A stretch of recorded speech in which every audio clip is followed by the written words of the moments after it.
While Maria's getting set up here, I'll just go through a little bit as to why we put this workshop together, why Maria was kind enough to ask me to help present the CLE, but she has put most of it together, and she has been doing a lot of community action and volunteering to create a citizenship day, which we will be having on 21st. On the 21st of January, which is a week from Saturday.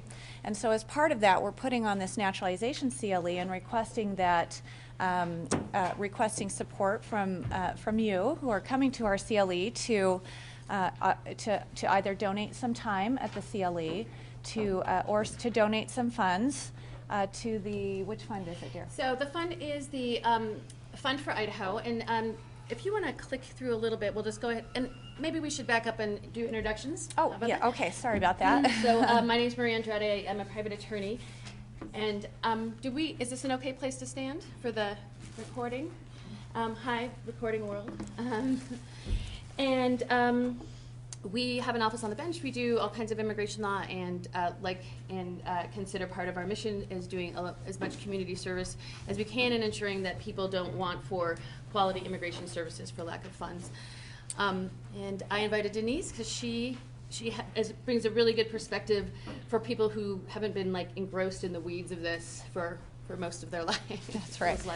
So my name is Denise Penton. I'm the principal of Penton Law Office. I've been in practice for about 20 years, although I've only done immigration law for 4 or 5 years. Mm-hmm. Maria and I knew each other previously, and she hired me to be her managing attorney. And when I came on board with Maria, that was the first time that I had done immigration law. And what I found was it's a totally different way of practicing law, and even the terminology was so different that it took me a little bit of time to wrap my head around it. And so when Maria and I were putting this together, I was remembering all of my struggles that I had of trying to figure out what she was talking about, because it was such a different area of law. And hopefully we have made it so that you guys, that it's very easy for you guys to understand what this process is and do away with some of the, I think my biggest issue was I couldn't understand the terminology half the time, like what is an LPR, what is an RFE, what is a biometrics notice. I mean, these are things that you don't normally see in the law.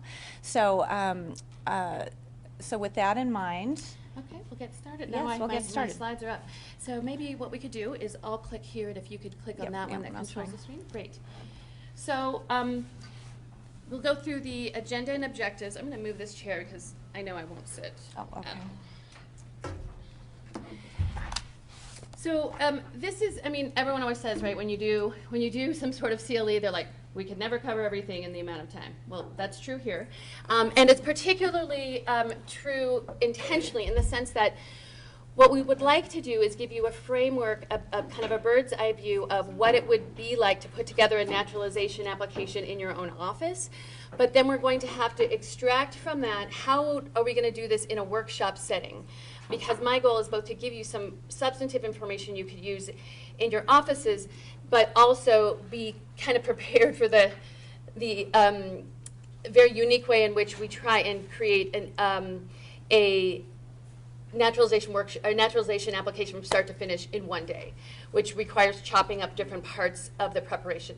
And because of the clinic setting in which we're going to be doing Citizenship Day, there are certain people that simply won't be able to participate because they have much more complicated issues, and they'll be screened out of eligibility early on. And so because of that, we won't be spending lots and lots of time going through some of the weeds of, you know, what is a criminal conviction, as much as what are the types of crimes or types of criminal acts that present problems. If you see them, they make it past the screening and they come to you. So this is both a bird's eye level and then kind of intentionally only part of a full picture of information that we would otherwise do if we were not preparing you for a workshop setting. But we think we've at least covered the topics enough so that you could go out and research more of those if your plan is to try and start doing some of these cases in your offices. So the purpose of Citizenship Day is to invite the public that is eligible for citizenship to come in and apply. Now, there's a lot of obstacles to citizenship. Two of the main ones are financial need, because the application now costs $725 per person.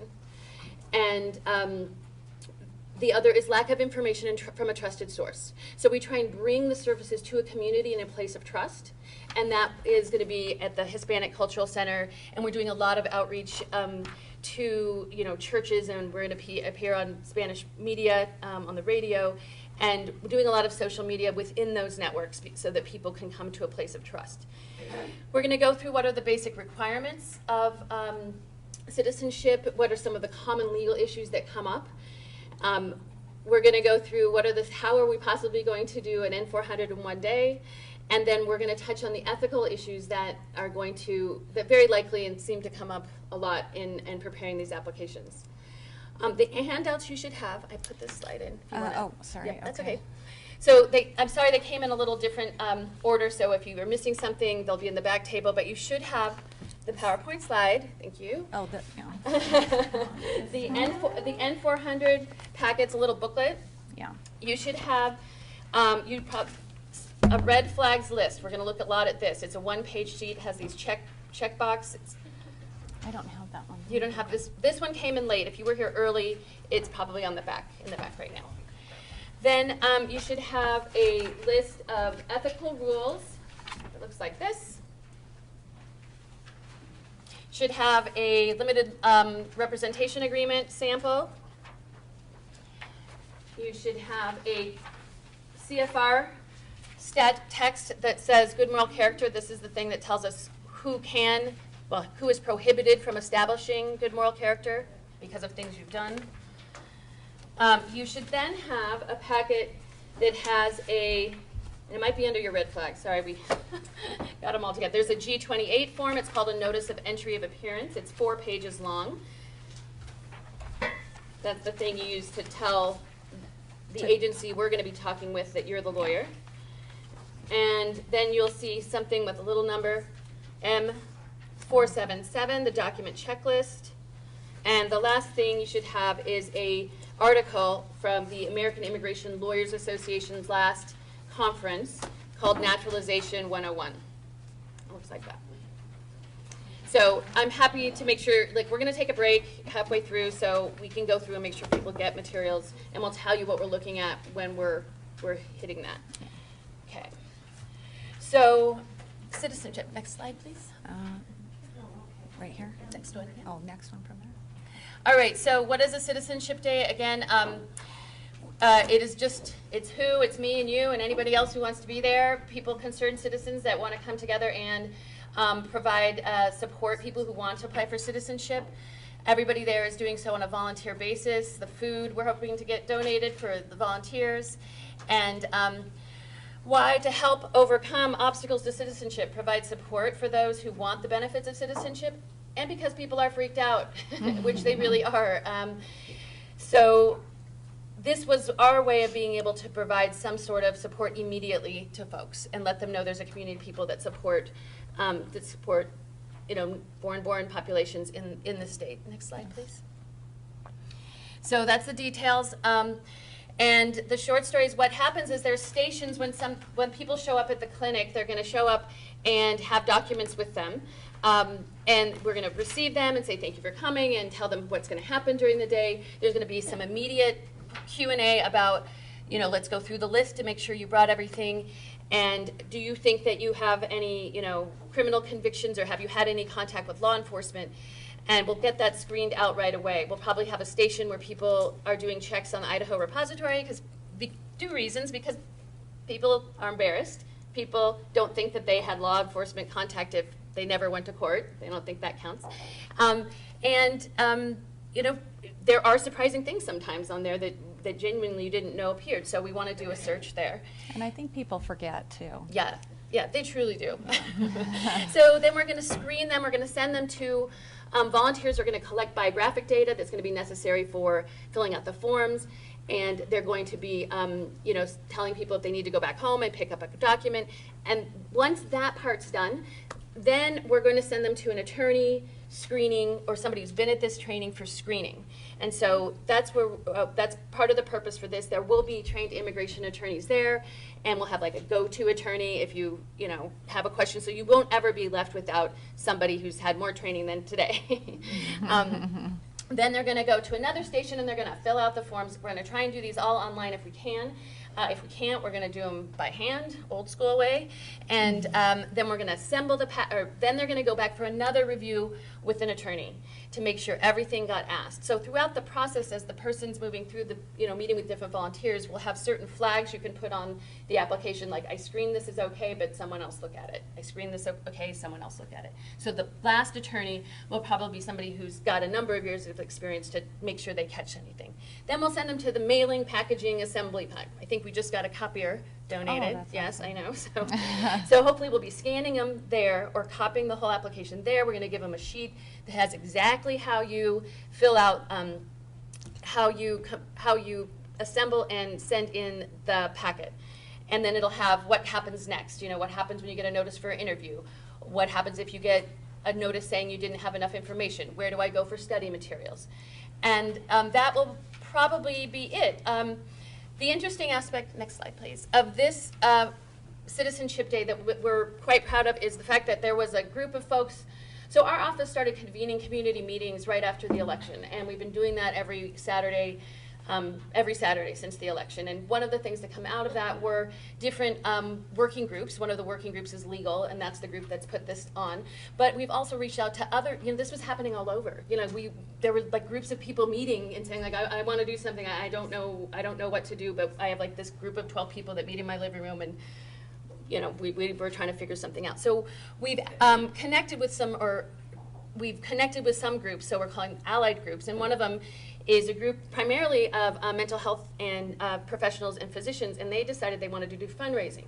And so they put on, they're called Allied Action Boise, and they put on this fun run that was last week, and it was 10 degrees. But we raised like $7,400. It was unbelievable. So all of that money is going to the Fund for Idaho. They're the fiscal sponsor, and they're going to hold on to that. And then we'll be dispersing the funds. We're going to identify everybody who meets the old CIS immigration agency's standard for who gets a fee waiver. So one of the reasons is it used to be quite easy to get the fee waived. They changed that. The filing fee. The filing She's referring fee. to the filing, the $725. You're my check when I That's use right. words that don't make sense to everybody. That's right. And now it's a lot harder to get it waived. It takes a lot longer, and it's a pain, and you can only get like 50%, or you can get 100, but it's hard. So we are going to use the old standard to determine who's eligible for fee waiver, and if they qualify, they're going to get $300 to help their application. If it turns out it's very clear that they would qualify for 100% fee waiver, the University of Idaho, one of our other allied groups, is going to be preparing the full fee waiver, which takes a while and takes too long to do in a clinic setting, and they have volunteered to do that remotely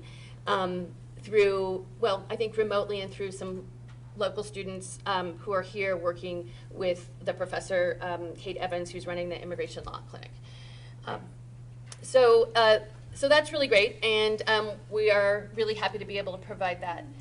So I will pass it off to you to talk about, we want to give you an idea of what's the population of people, how many people are foreign-born in Idaho, how many of them are even eligible, is this a problem, are people not naturalizing? So if you could take that, Denise. So this is just a snapshot of the foreign-born individuals who live here in Idaho. We don't, obviously we're a large state, but we're smaller in population. I think we're I don't know what we're at now, 1.3, 1.5 million. But of those percentages, about 6% of the population are foreign-born individuals. And in Idaho, as compared to the rest of the United States, 3% of those foreign-born populations are undocumented. So for us, undocumented means that they're here most likely without authorization or permission. Of the balance of that, 86% of the undocumented males here are employed. Do your slides. Oh, thank you. Okay. Let me just go down here a little bit because I think I'm missing some notes. apologize. We were just putting this together last night, and so not all of my notes. Okay, so let's go to the next slide. Okay. So I'm just curious, this political season, immigration has been on everybody's minds, and so the term illegal immigrant or illegal alien has been thrown around quite a bit. What is I'd like to hear from you guys what it is that you think illegal means in that context. Anybody want to raise their hand? Undocumented, okay. I think anybody else? Overstayers. Overstayers, okay. What do you mean by that? Yeah. Someone who came in with proper documentation, perhaps as a student that has a specific set amount of time that they're eligible to be here, and then overstay after that cutoff date. Mm-hmm. I think one of the problems with the term illegal is that it implies that there's some sort of a criminal activity that's going on, and just being here and present in the United States without permission isn't in and of itself illegal. There are actually other things that have to happen in order for you to become illegally here in the United States, and when that happens, you can be subject to criminal penalties. But the immigration benefits and potential consequences of being here without permission are all civil in nature, and so some of the benefits that you get from the criminal context you don't get as an immigrant. As someone who's here without permission. And quite frankly, we don't really know what illegal means either. And I would like to suggest to you that no, I mean, the things that I heard, yes, are terms that we use that we understand, not documented, meaning if I had a document, meaning somebody gave it to me, somebody knows who I am, someone recognized my presence for some reason. Yes, they would have permission to be here. Someone who was once allowed in but then violated the terms of their visa would be out of status. But there really is no definition, and you won't find a definition anywhere of illegal in the Immigration and Nationality Act or in the CFR. That's right. And so what does it, Maria, maybe you can tell people what it does take for someone who's here without permission for it to be illegal. Well, illegal in terms of criminal. Criminal, excuse me.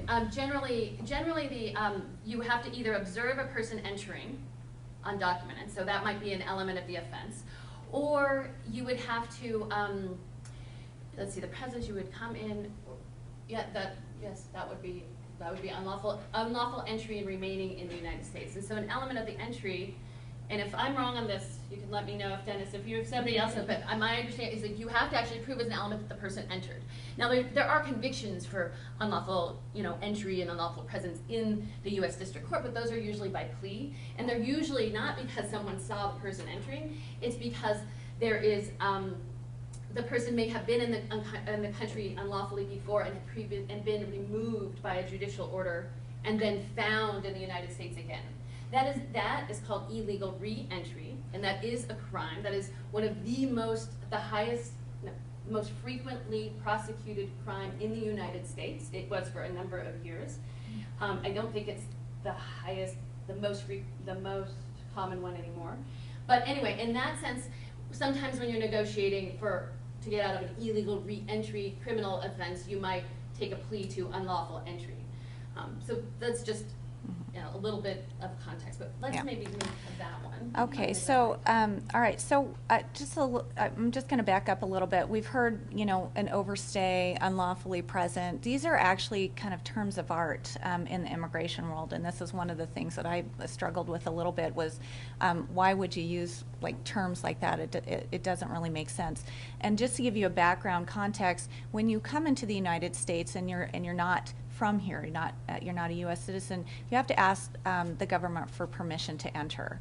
And once you enter, you get to stay here for a period of time, and depending on the reasons that you entered and how it is that you entered and the permission that you got, then you get to stay here for that period of time. Sometimes it's a short period of time, like 3 months or 6 months. Sometimes you get to stay here for as long as you want, like if you're a lawful permanent resident. But when we talk about status, we talk about, do you have, under what visa did you come in on? How long do you get to stay on that on that visa? Did you overstay the period of time that you were allowed to remain here, and now you no longer have status? So these are terms of art that that are specific to immigration. So let's talk about what immigration status is. there are different types of statuses that we're dealing with foreign-born individuals.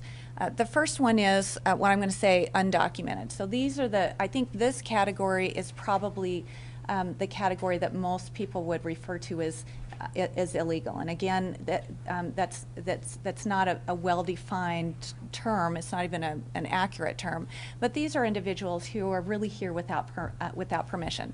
So they're commonly undocumented, meaning they haven't received any permission to come in, or sometimes they've what we refer to as entered without inspection. Again, this is an immigration term of art, but it really just means they snuck in. They came across. They didn't have a visa. They didn't have permission to come in, but they came in anyway. And I'll just say that inspection, and admitted are terms that you often will see in the immigration law. So inspection, just think, like, did you go to a border and say, inspect me, ask me questions, see if I really am authorized to come here? And so if you went to the border and said, and you basically by your presence saying, inspect me, and they let you in, and they don't look that much at your documents, and maybe they're good, maybe they're not, but they let you in, you've been inspected. Mm-hmm. But many people don't go and try that, right? So they'll go around or somewhere else. So that's entering without inspection. You never present yourself to anybody to ask you questions. Yeah.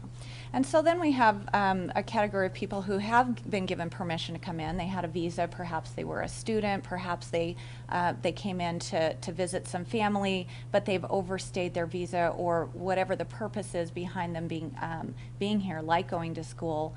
They've fallen out of status. They stopped going to school. They visited family, but now they're no longer the period of time that they're allowed to be here has expired. And so those are the visa overstays or the falling out of status. And then anybody here, anybody really that is present in the United States without some sort of authorization. So that's one category of foreign-born individuals who are here in the United States. Then we have people who are here with permission, and that's the immigrant visa holder. I'm sorry, let me go over here. So that's this category here, the non-immigrant visa holder. Non-immigrant and immigrant are also terms of art in the immigration world. Non-immigrant just means that you're coming here to the United States and you're planning on staying here on a temporary basis, like the visitor. Immigrant means that you're coming here to the United States and you're intending on staying here permanently. And I think a lot of people that come here want to stay here permanently, just like us. So that's what the non-immigrant visa holder refers to in the immigrant lawful permanent resident. If you're here and you're intending on staying here, the lawful permanent resident is a really significant status to be in. That's the one that you want to be in to move on to the next status. And then we have people, here like refugees who are here, because of circumstances that have happened to them. Okay. Oops.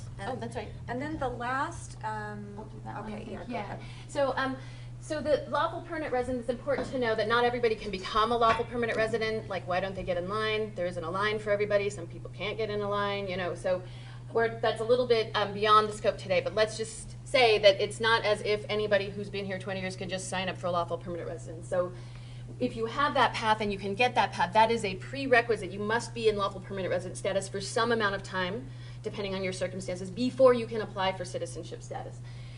So now there's this gray area, and we've heard a lot, you might have heard on the news, deferred action for childhood arrivals, benefits for dreamers, sometimes it's called DACA, sometimes it's called prosecutorial discretion. There's a number of people that are here, that the government knows are here, and they've said, we're not going to kick you out, although we could. But we're not going to put you on the train to lawful permanent residence so you can get citizenship either. So you're kind of just hanging out, right? And this is why the kids that got deferred action are freaking out, because they came forward and said, in exchange for a promise not to deport them, they gave the government their information and said, I went to school, I'm in school, I don't have criminal convictions, I was brought here when I was too young to just make that decision myself, and so let me go to school or work or continue my studies. But now their information is in the hands of the government, and they're fearful that, who knows who's going to do what with that information. But there's other people too. There's people who have been deported before, and they might be on the train to get criminally prosecuted in that illegal reentry, or they might be on the fast plane back to their home country, but for some humanitarian reason, the government has said, we're going to stay your removal. We're not going to kick you out. And there's other statuses we don't have time to go through, but there are a group of people that are here for humanitarian reasons or otherwise that are not on the path to citizenship, but they're not being kicked out either. So there's a lot of them, and so they're very, it's a very tenuous situation to be in right now. It's kind of it's really a non-status. You don't It's really not have status at I'm all. sorry, yeah, Yeah, it's like you're a right. non-status. It's not status, It's like yeah. you're required to leave, but for whatever reason we're saying we're not going to do that right now. But that could end at any time. I'm just curious, how many people know what DACA is or have heard of it?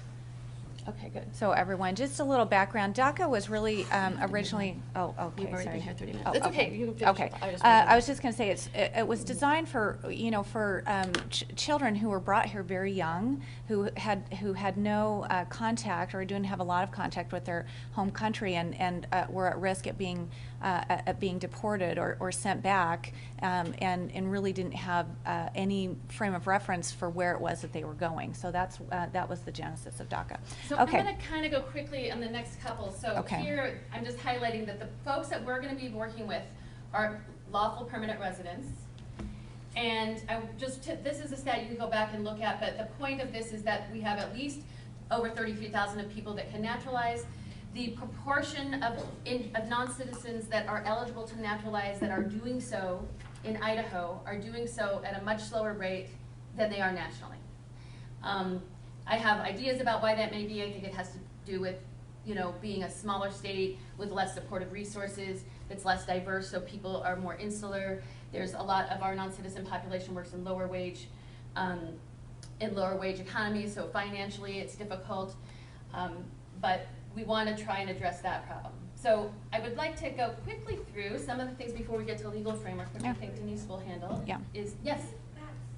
Where does that stat come from? This one is from a study that just came out in late 2016. I'm going to forget the author, but I have it and I can share it with you. It's actually great. It's a great long study focused on Idaho. It says what the visa demand here, what their purchasing power is. It has all kinds of interesting stuff. So I want to talk just generally about why it's important to naturalize. And so there's actual reasons, like you can vote and you can travel more easily.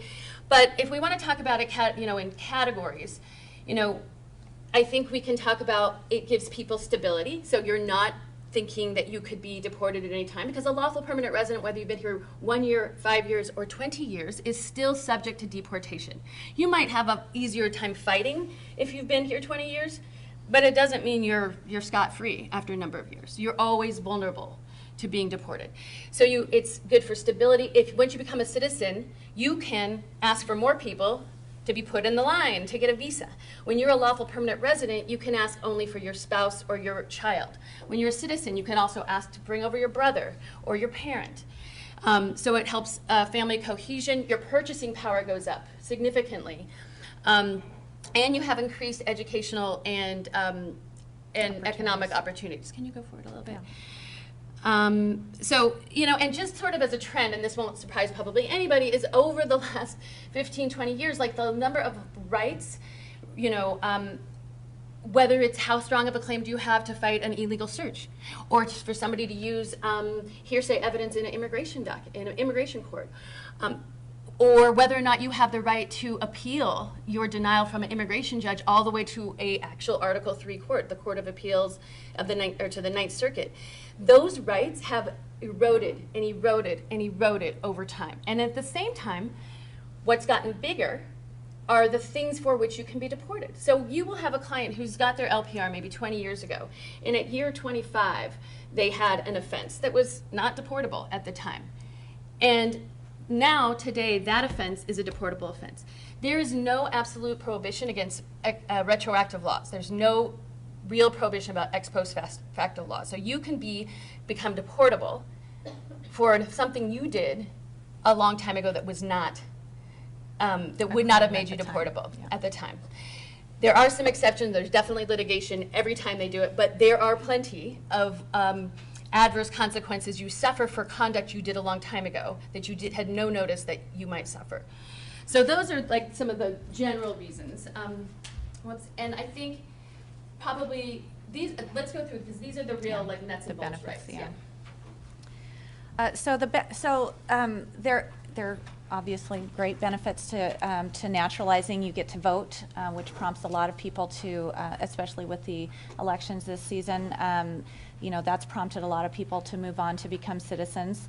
As Maria said, you get to petition for more family members. You can become eligible for federal and government jobs that you wouldn't otherwise be eligible for. You can come and go from the United States without restriction, unlike other statuses. You can give citizenship to your children who may be under the age of 18 at the time that you naturalize.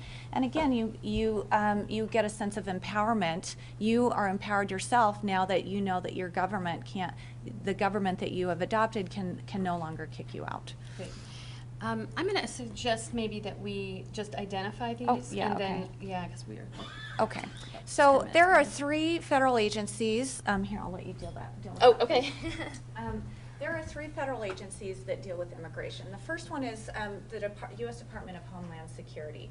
We've heard this term a lot. And within that agency, there are 3 kind of sub-agencies. The first one is USCIS, U.S. Citizenship and Immigration Services. So that's the main agency that we're going to be dealing with in the naturalizations. They're the agency that you request all of the immigration benefits from. The second agency is CBP, Customs and Border Patrol. These are the border agents that you meet when you're coming into the United States and they're swiping your passport. These are the ones that are basically allowing you to come in and out. The third agency is what we refer to as ICE, Immigrations and Customs Enforcement, and those are the police officers of the Department of Homeland Security. And so all of these 3 agencies are under the U.S. Department of Homeland Security, which operates here in the United States. The next agency, you went too far there. I sure did. Okay. Wow. The next agency is the Department of State, and so the Department of State is the office the U.S. offices that are located outside of the United States that you apply for an immigration benefit. So if you're in Berlin and you want to come out here to Idaho, you have to go to the Berlin consulate, that's run by the Department of State. And Maria, maybe you could just comment real quick as to why DHS wouldn't be making those decisions. Mostly there's just the hard, the border means something, right? And so when our country operates on foreign soil, even within our own consulate, or makes decisions about who comes into the U.S. from abroad, it implicates sovereignty issues and international relations. This is the view from the Department of State. So the Department of State, they have lots of power. If someone goes to the border and asks for a visa and is denied, forever, let's say they apply a lifetime ban, there is literally you can't get judicial review of that. I tried, went to the Ninth Circuit, I asked for mine, I argued a lot, it was right after a Supreme Court case, but it's very hard to get them to look at anything, and they're just like, look, it's hands off, separation of powers, that implicates, international relations and those kinds of things, so we can't get involved. That's sometimes very, very unfortunate. Yeah, and in theory, they're supposed to be using the same standard. I don't know that actually applies. But the last one is Department of Justice. So this is the court arm that deals with immigration, and that's usually where you're going to see deportations occurring. Removals and deportations are really the same thing, and any appeals that you're going to have. And and when you're put into deportation proceedings, the appeals level is. So the court, then the BIA, which is the Board of Immigration Appeals, and then the next level, if you have the authority and the ability to get to the next level, it's going to be your Ninth Circuit. And not everybody gets to go that far. Okay, where are we at? And that's just because of stricting of jurisdictional, the jurisdiction of the courts of appeals to hear immigration matters is one of the favorite things for Congress to carve away at, and they did some big hacking in 2005 and 1997. So many things you could have taken all the way to the Court of Appeals, which you were dying to get to, you just can't go. You just can't go.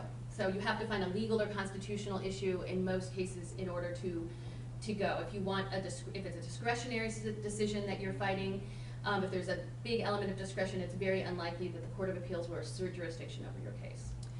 So So- this is the main. Yeah, so this is where this is where we're gonna be dealing with at the Citizenship Day. All of these, voluminous 20-page application, actually cut it down by one whole page this time. They just updated the forms just before Christmas. So, Maria, you know, I'm a US citizen. I haven't ever heard of my requirement that I have to go ask for permission to be here. Why is that?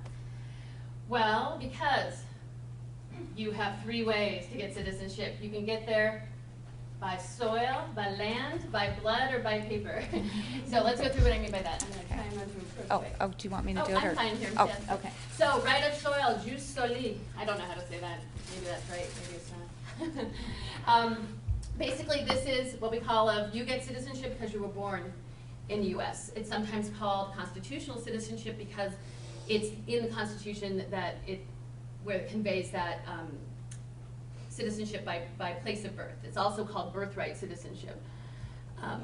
The next way is you get citizenship by blood, jus sanguini. This means that because one or both of your parents were born in the United States or are U.S. citizens, and you get your citizenship from them. So that would only be relevant, right, if you were born in another country. So you have diplomat parents, or like somebody lived here for a while, you lived here, had your mother lived here till she was 14. The parents said, we're going back to wherever, France, hate the U.S., and then you grow up, you think you're French, and before you know it, you look at one of 3, there we go, not 3, probably more than 3 charts. Factors, So charts. here's the thing. The thing to keep in mind is if you're dealing with somebody who thinks they're a non-citizen and they have one or more parents that are citizens by birth, you have to go look for a chart of the law because it changed so many times. So the charts would be something like, if your parent was born between this year and they were married, then you have to meet these requisites. Your parent had to be in the U.S. until you were 14. They have to have done this or that. If they were not married, your parents, and you're trying to claim this for your dad, then you have to do this and this and this.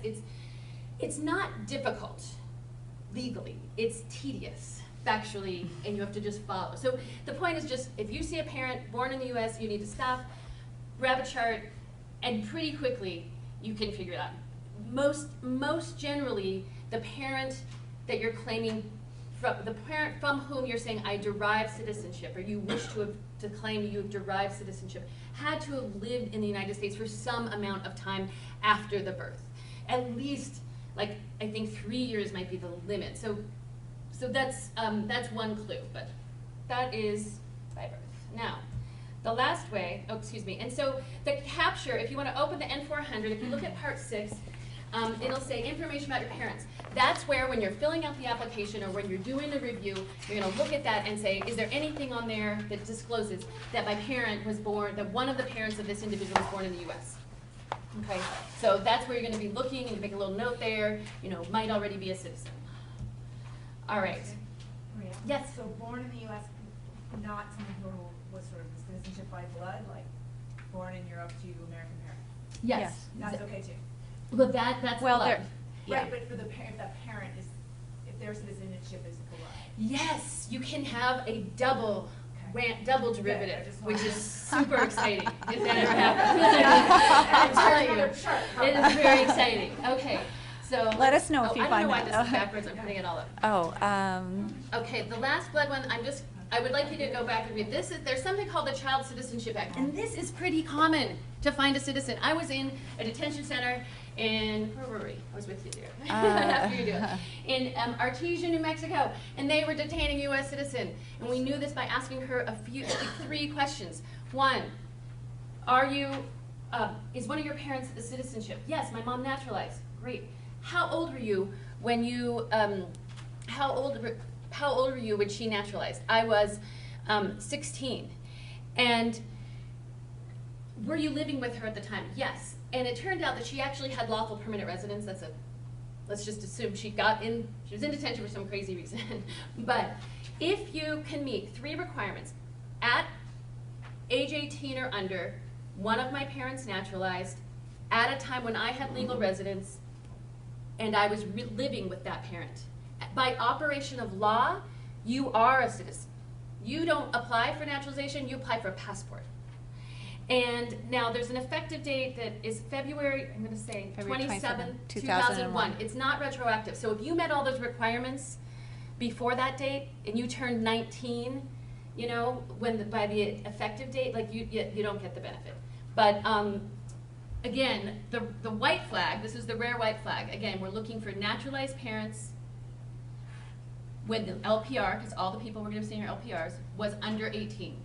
When you see that, you raise your flag and you go crazy. You think I might have a citizen, and you might. we find them not that infrequently, not as infrequently as you might think. Yeah, and just to clarify, LPR, we're referring to lawful permanent resident. That status is also like a green card holder. That's just an alternative term. All right, so there's the longer slide, retroactive. So what we're dealing with is the acquisition of citizenship by paper, by an actual application. And we would like to go through the legal requirements, the basic legal requirements. Our goal is to get, so I'm just going to let you all know, we have worked in a break. We are aiming to take it at 9:30 and get through this at that time. We'll see where we're at and see what the feeling of the group is about when to take that break. Okay, so let's just obstacle course back here. I know. Boots are here. So let's just take a moment to kind of recap where we're at. So what we've discussed so far is who are the individuals here in the United States and in Idaho who are foreign-born, and what do they consist of? Of those foreign-born individuals, who is eligible for naturalization, and now that those individuals are in a position that they can naturalize, what are the rules and the laws that apply to them to determine whether they're eligible for that benefit? So do you want to go to the next slide? These are the federal rules. They're the CFRs, the federal rules, the acts, and the other resources that we look at to determine what the law is with regard to naturalization. That's right. So we've got these humongous resource books. This is the INA, so this not quite so thin book. It is the INA, and then the CFRs, which are the federal rules, are about the same size. So all of these tell us what is it that what are the qualifications that you have to meet to become a U.S. citizen? To become to naturalize. Okay, so there's several requirements. You have to be at least 18 years old. Sorry, I need to reference what's on here. Okay. And again, as we indicated, you have to be a lawful permanent resident, and there's a period of time that you have to be a lawful permanent resident. Can you move on to the next slide? So as you're going through the citizenship clinic, one of the things, remember we just said lawful permanent resident is another term for green card holder. These are samples of what a green card is. And this is a very, very important document. It's equally as important as maybe your Social Security card. And it gives us all sorts of information that we want to have for, to put on our naturalization application. It says the way that your name is listed on here is very important. The date of birth that is listed on here is very important, because there are people here in the United States whose date of birth is listed differently than is on their card, and that can create some potential issues. When you became a lawful permanent resident is important. How long the card is good for, or how long you have. Sometimes this actually can be very telling, because you can become conditional resident, which is not really lawful permanent resident status, but if it's 2 years, you're not really eligible. And if you read this, it's really small, but it says resident since. Every card says resident since somewhere. Yeah. So you need to find that, because this might be the third or fourth card the person has. So to really know, you have to look at the resident since. And the point is a good one, because some people have a card that's only valid for 2 years, and there's a line through it, because if they have a card that's only valid for 2 years, they're not going to qualify for naturalization. They don't have enough requisite time. So you should not see any 2-year cards. And if you see a 2-year card, you need to flag that. It should have been caught at intake, but it might not. It happens. So, and then equally important is what we refer to as an A number or an alien number. This is the equivalent of the Social Security number for foreign-born individuals. And it's very important not to lose it and to keep it. Yeah. So the is that the new card? Is that what the new card This looks one? like? Okay, so the USCIS number is the A number. Yeah, that's what we're, yes, this is the first sample I've seen where they've done it this way. So if they're all, you're usually gonna see A and then some numbers, but if you see, like us in this sample, USCIS number, and it's the only 9-digit number on the card, that's the number that we're using. That's Thanks right. for clarifying. So Okay. the little box on the right tells you where they elicit this information on the N400. So it's part 2, or page 2 of part 1, and it says information about you. And it'll ask you for the A number and the names, and just know that, last name, 2 last names, many folks from Latin American countries use their mother's and father's last name. Sometimes on their document it appears as a middle name. If that appears on the document as a middle name, would you record it as a middle name on the I would form? record it however it's recorded here. That is how I would do it. I would too. And you could, I think there's a section in there that asks you, what other names that you've used, and so if there's any potential confusion, you can always put in there, these are the ways that we've used this name as well. Yes.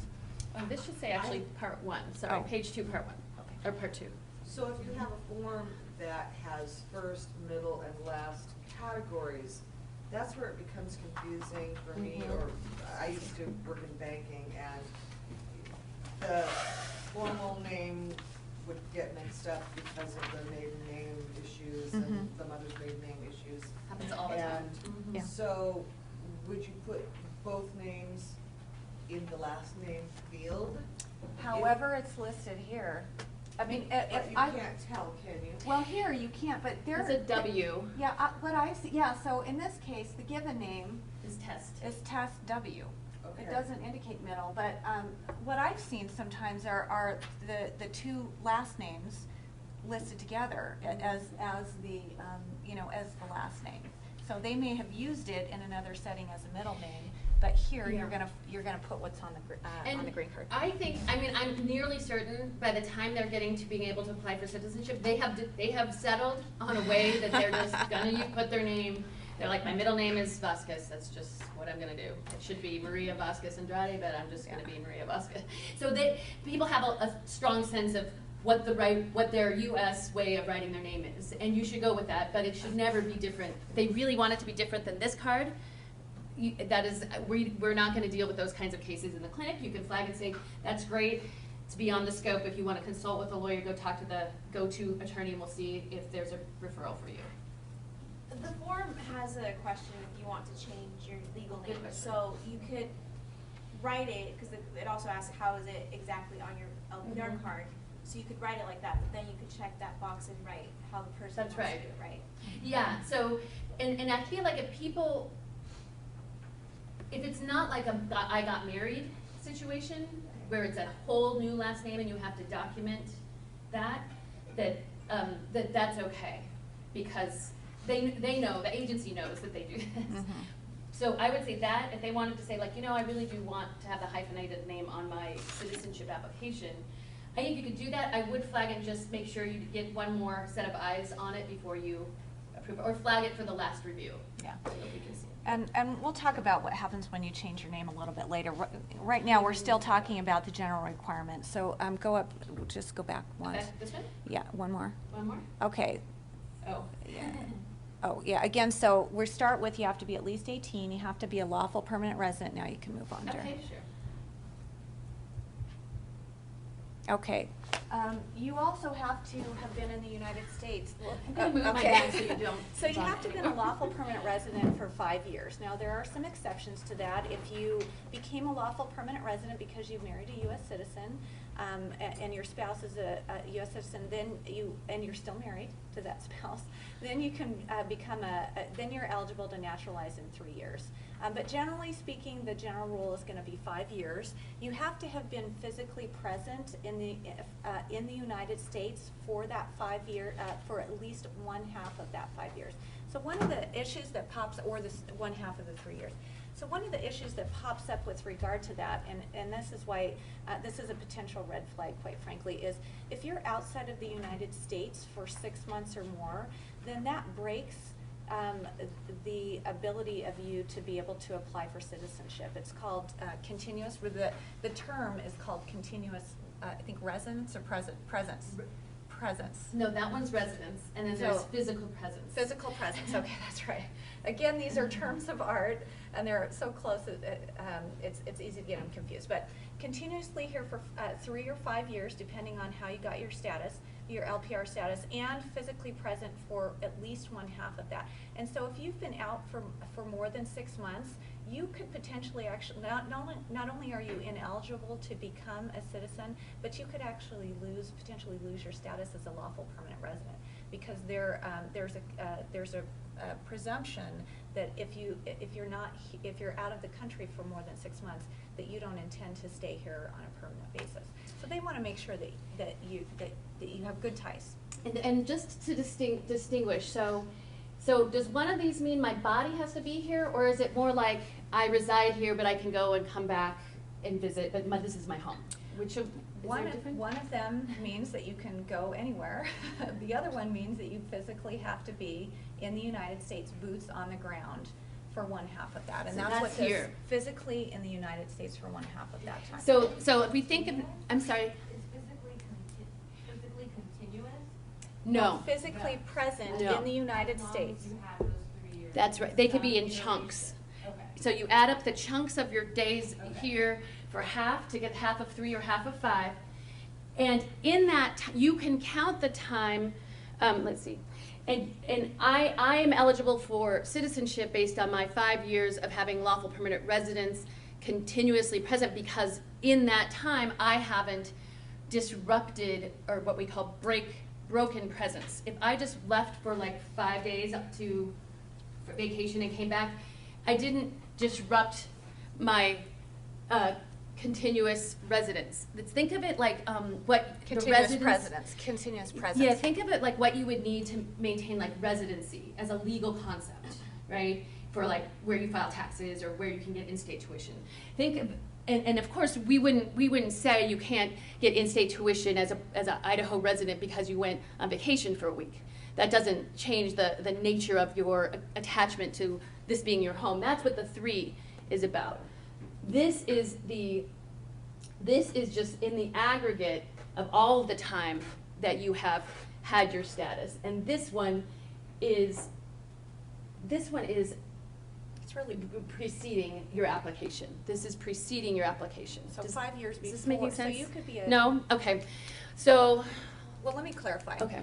Let me clarify that, and It then we'll is- take your question. Oh, Well, for purposes of citizenship day, we just look at the date on their green card for when they became a lawful permanent resident. If it's been more than 5 years, yeah. we can ask them how long they've been out of the country. Right, you're gonna have an intake, they will have filled out an intake sheet with all of their departures, and you'll see on a subsequent slide, the point of it is like, if you get close to having somebody being out of the country for 6 months on one trip, you stop, and that's a red flag, because that could break this. This could mean that here you're gonna have a problem. And if their card on its face is less than 3 or 5 years, they're for sure gonna have this problem, but you're gonna have, they're gonna have you're gonna have on an intake sheet how many days they've been physically outside of the country. It'll be pretty clear if like half of the 5 years they've been gone. Yeah, and in So- fact, if you guys look at your forms on page 7.9, it actually talks about trips outside the United States. Yeah, that's a good one Where to did look you at. go? How long were you out? That's really designed for this one right here. This one is when did you become a lawful permanent resident? This one is how many trips have you taken outside of the United States? And that's probably at its most basic, the easiest way to understand it. And we're gonna go back to this because Yeah. it is It's an issue. Potentially, and it You just does get come up, confused in yeah. your head. But So- the last one. Oh, sorry, go ahead.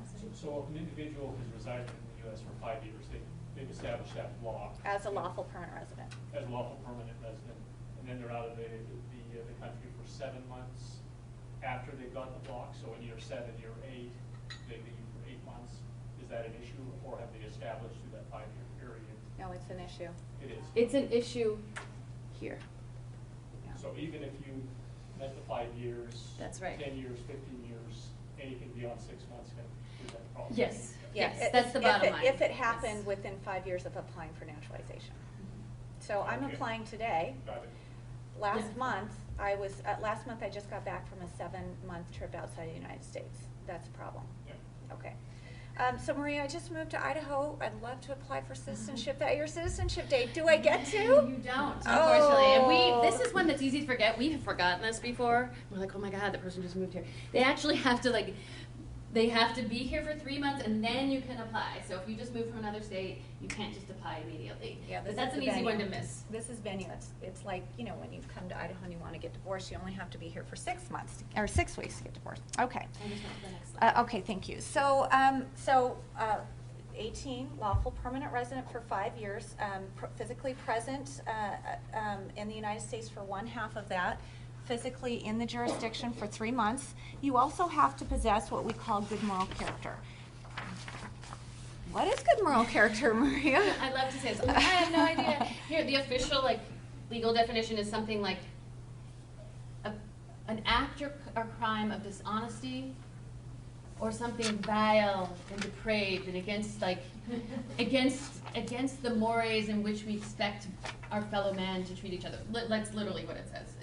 So we don't really know, but Yeah, and we have help. And by the way, we do have a definition of good moral character, and good luck with deciphering that. So I just want to point out, so we say we don't know what it means, and then say, here's the definition. Well, when you read the definition, so the only place with good moral, they try and kind of define good moral character is in the negative. They say, for purposes of naturalization, you can't show that you're a person of good moral character if any of the things on this 3-page handout I gave you are true. Some of them involve crime. Some of them involve conduct that is like a moral failing, like not paying your taxes or something. But Or some of child them support, or not paying child support. We're going to, again, take a closer look, but this is where you can find the types of conduct or offenses or failures that will lead to good moral character finding. And again, this part 12 of the packet, page 11, begins one of 40-something questions 4 pages that of are questions. designed in large part to get at identifying whether anything in your past will lead you to an inability to show good moral character. And we are going to take a closer look at that. Yeah, because in that the good moral, upcoming- that good moral, the short version of that is good moral character is very difficult to determine, but they do kind of generally fall into categories, and for purposes of today and our citizenship, we can give you those general categories, but it can be just a very large issue that you have to look for. Okay, so in addition to being a good person of good moral character, you have to be able to read, write, and understand English, and you have to be able to speak in English, because you're going to be talking to USCIS officers who are in English and taking a history test in English. So has anybody ever taken the civics, the U.S. civics test that you have to take? Anybody at all? I 2 did people? one. Yeah, actually, I think Well, we didn't did it take as I did it as an exercise. Yeah, I think we It did. was embarrassing, Yeah. Well, we did as an exercise. I think. Well, I was at Andrade, and there's 100 questions in there. And when you go to the interview, they don't actually ask you all 100 questions. They ask you, I think, 10 questions, and you have to get. I think our slide said 6 correct. I thought it was 5, but 6 correct. And then if you don't get them right, then you have another chance. But they're. I actually thought that they were easy, but if you go and take the test, you might not find that they're easy at all. I think I got an 82%.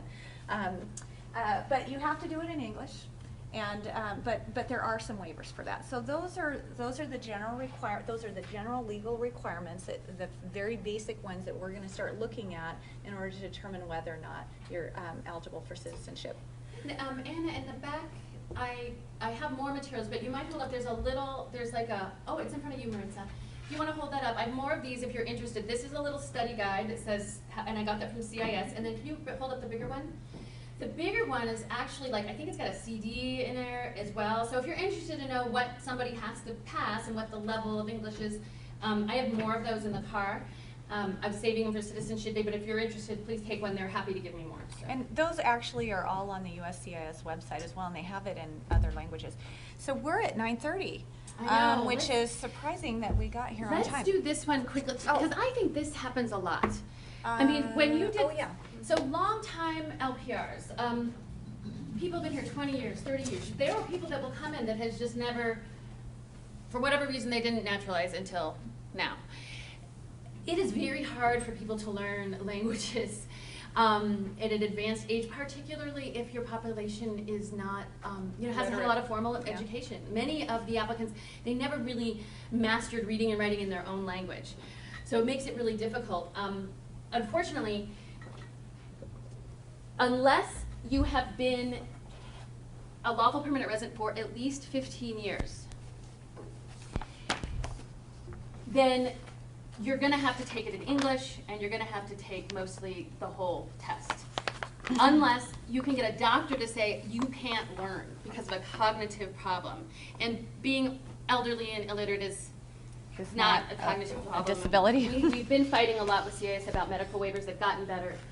But for people that are 55 years old and have been here 20 years, or 60 years old and have been here, No, it's here. I'll read it. I 50, actually have it. 55, Yeah, yes. I actually have it here. Yes, that's right. So I'll read it. So on page 2, it actually talks about the exemptions from the English language. So we don't even have to know it off the top of our head. We get to go read it in the form. So if you're 50 years of age or older and you've lived as a lawful permanent resident for 20 years, that's the first exemption. 50, Second, 20. yeah, 50-20. Second is 55 years of age or 15 years, and 15 years as a lawful permanent resident, or 65 years of age and a lawful permanent resident for 20 years at the time that you file your N-400. So these are 3 age and status, kind of age and length of status exceptions that allow you to take the test in your native language. And it's an easier test. You study from, I think it's 20 or 30 questions instead of 100. So that's nice, and you do it in your native language. So just keep in mind 15, 55 is the as the bottom, but the form will take you through that there. Okay. And the study guides that are back there, actually, I think there's a little star and asterisk on the question, the reduced questions that they're going to ask you. So makes it a little easier. Do we have Okay. questions before break? Yeah. Do you or- guys have any questions at this time? Otherwise, we'll take a 10-minute break, and we'll be back for the afternoon. Oh, point to something, make an announcement? Yes. Okay. You haven't signed up for volunteering and answered the few questions that we have about when you prefer to volunteer and your language skills. We're here to sign up. Yeah, so for folks that missed the blurb when we first came out, so the deal is this. It's $75 made out to either the Idaho State Bar for your business expense, or to, no? I'm sorry. Idaho Volunteer Lawyer Project, and you can get your business expense, or you can make it to the Fund for Idaho and add that money to the fund that is defraying the citizenship application costs, or you can sign up with Anna, one of the Annas back there, for a slot to volunteer on the 21st, and then you pay nothing. Okay, thanks. We'll see you in 10 minutes. Okay, let's start. All right. So if you guys could sit down. Sit down. Let me see, what's the... Okay, so here are the documents that we're going to be dealing with next. We've just gone through all of the requirements to become a citizen. Now we're going to talk about some of the issues that pop up that are probably the most frequent that can get you not just ineligible to become a citizen, but could potentially get you kicked out of the country. So if you guys could have your red flags issues out. This form, Good Moral Character, it's entitled Good Moral Character. It discusses what the government thinks is good moral character. And then Part 12, how many pages are we? Hold on. Part 12 starts on, of the form, Part 12 is about 4 pages long, and it starts on page 11. Talks about additional information about you. Do you have the schedule that we made last night, just so I can? You know what, I don't have it. So, I can't. I'm going to actually let you look at this list and to tell you what why we're so concerned about it, and we're going to go back and talk about it. So, I'm just going to let's just read together some of the things that I want you to remember and have an eye out for. Something with the present's big long trips, something approaching 6 months. The person has a criminal record. The person is on probation at the time that they are seeing you. Maybe the criminal act was 10 years ago, but they're on probation at the time. Maybe they have documents that list their name, their middle name as and last name, they list their first last name as a middle name, but a different document has two last names. Both of the names as a last name hyphenated, so they have mismatching documents. You have a sinking suspicion, or you have heard something that leads you to believe that the person, when they got their LPR status, maybe didn't tell the adjudicator something. That had the adjudicator known, maybe that individual wouldn't have gotten LPR status. That's fraud or misrepresentation. Any tax or child support problems that you are not actively correcting and can prove you are working. Think back taxes with no payment plan, not making payments according to your payment plan. Child support, you have a ton of outstanding child support and you're not doing anything about it. Failure to register as selective service. LPRs, legal permanent residents, have to register for selective service. Many don't, or they didn't, so that's going to pop up on the form, and then there's a bunch of questions on the N400. Now, why do we care about this? What happens if you ignore some of the red flags? Well, the best case scenario is you lose your money. And you lose your money because they don't get the naturalization and they're denied. The worst case scenario is you get your client deported and you look like that guy and you don't get invited back to Citizenship Day. Bad. So, and just so we can think conceptually, it's because when you let's think, get the legal residence, you go out and lead your life, you have no, maybe, you do whatever you do. You go and you apply for citizenship. Well, what happened in those years? You could have committed a crime that triggers deportation, but no one found out. You write it on your application, you turn in your application, and you don't get nats, you get arrested, and you get put in detention, and you're on your way to deportation. Happens a lot. A lot. Yes? So just to clarify, the insurance through the volunteer. Good question. That qualifies for this program, Yes. right? Absolutely. Anna, that's correct? That's why we would encourage you Yes, to Debbie. do it in a volunteer capacity. I'll go Did we Debbie have and a then Mary. question? When you talk about the fraud or misrepresentation in applying, how do you detect that? You really, we can't unless, I'm just raising it if, sometimes people tell you things. They just tell you things. So we're not going to be like screening like how they got their LPR set. That's why we do the pre-screen, and we pretty much don't want anybody that has crimes in the intervening period or looks like they had a messy LPR to begin with. But you won't know unless you hear something. I'm just raising it in case your internal. Yeah, and some of these red flag issues are easier to identify than others. Certainly criminal convictions in Idaho, if you look in the repository, you can see that. Maybe a criminal conviction in another state, not so easy to see. Getting an immigration or a public benefit through either some fraud or misrepresentation, it's hard to determine that, and sometimes in talking with your clients, because they may not want to tell you about it, they may have forgotten that they've done it, there could be any number of reasons. So, for purposes of this kind of basic naturalization CLE, just be aware that these are some of the most common issues that we see, but it doesn't necessarily mean they're easy to ferret out. So, yes, go ahead. So if you're, the person that you're dealing with at the clinic tells you something verbally that you suspect is one of these kinds of things, are we allowed just to simply tell the client that we can't proceed? And don't tell Brad I asked. No, and we're going to answer it with some ethical rules, but the short answer is yes. The short answer is yes, with a second set of eyes, but we have some language that you could use because that happens. Let me just finish this one real quick before we go back and go through each of them. So the big gaps in presence, that also can lead to deportation because, as Denise mentioned, if you are gone for 6 months in a row on one trip and you come back, generally CBP, the Border Patrol, won't let you back in. They'll be like, looks like you don't really want to be a resident, do you? So then they're going to say, sorry, you can't come in, or you have to overcome a presumption that you abandon your residence. And so if you've had your residence for 5 years or less, CIS can do something called rescission proceedings. They can initiate rescission proceedings. CIS can initiate rescission proceedings, but generally if they're not going to do that for a break in presence, they will generally only do that if it was something they approved. So if they find out that you committed fraud when you got your LPR status, they might go back and rescind what they gave you before. But if you got your LPR status and then you abandoned, you were gone that long, they generally won't try to do anything. They're not going to like charge you with abandonment generally, but a different agency will. CBP will, and ICE might.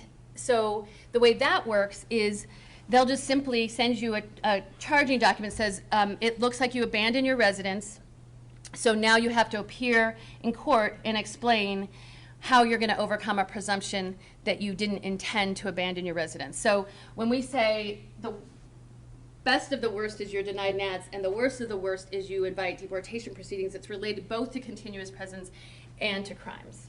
So I'm going to go back here, but Denise, did you have another comment? Not sure. I honestly can't remember. Okay, so let's take, go ahead. What's the I mean, would there be a difference between applying now and then applying after January 20th? I mean, like, is there a possibility that priorities could change and someone could be put in deportation proceedings after January 20th, say crimes or whatever? You know, I think in order for something, that would have to be a statutory change, generally, I think. I mean, because the requirements for naturalization are in the statute. I cannot see the ability to make that kind of statutory change so quickly. Because once you file, I would say nowadays from date of filing till swearing in is around 8 months. That's been my experience. 6, 7, 8 months. Has that been yours? You know, I think we were, at least when we were doing some of the waivers, I think they were more like 5 or 6 months. Yeah, But very quick. You would be through the process, my expectation, before there could be any change. I think, and I would be comfortable telling that. But if someone asks you that, which they might, because you know, people are asking all kinds of questions, and you're not comfortable answering it, then we're going to have a go-to attorney, hopefully two, that can help, like, kind of explain that kind of thing.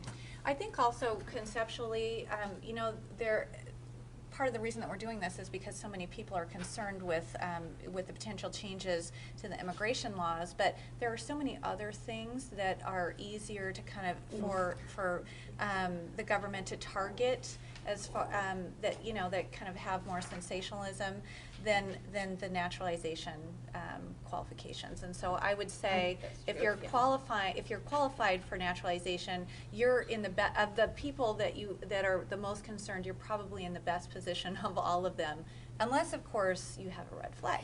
So let's look at this actual red flag list. You're going to have this piece of paper at the screening station, and it's not doesn't capture all of the 40 bazillion questions on the form, but it does capture the ones that we see most often. So it asks questions about presence, and you can see there that it asks specifically, have you been out of the country for more than 6 months? Then if you've moved to another country since getting your card, those are to get an abandonment and disruption of continuous residence. Presence. I guess that's so wrong all the time. Well, part of it, but that's actually both, because moving out of the country isn't just residence. Are you a resident here? Have you been here for 5 years? But it's also, in addition to that 5 years, have you been out of the country for more than 6 months? And if you've moved out of the country, likely you have been out for more than 6 months. So it actually hits 2 of those. Now the criminal boxes, you'll notice, they're not focused only on convictions. And this is the fun thing about immigration law. You can have nearly the same consequence for being convicted of drug trafficking as you can for saying a couple things or having something in your record that gives the agency a reason to believe that you're a drug trafficker.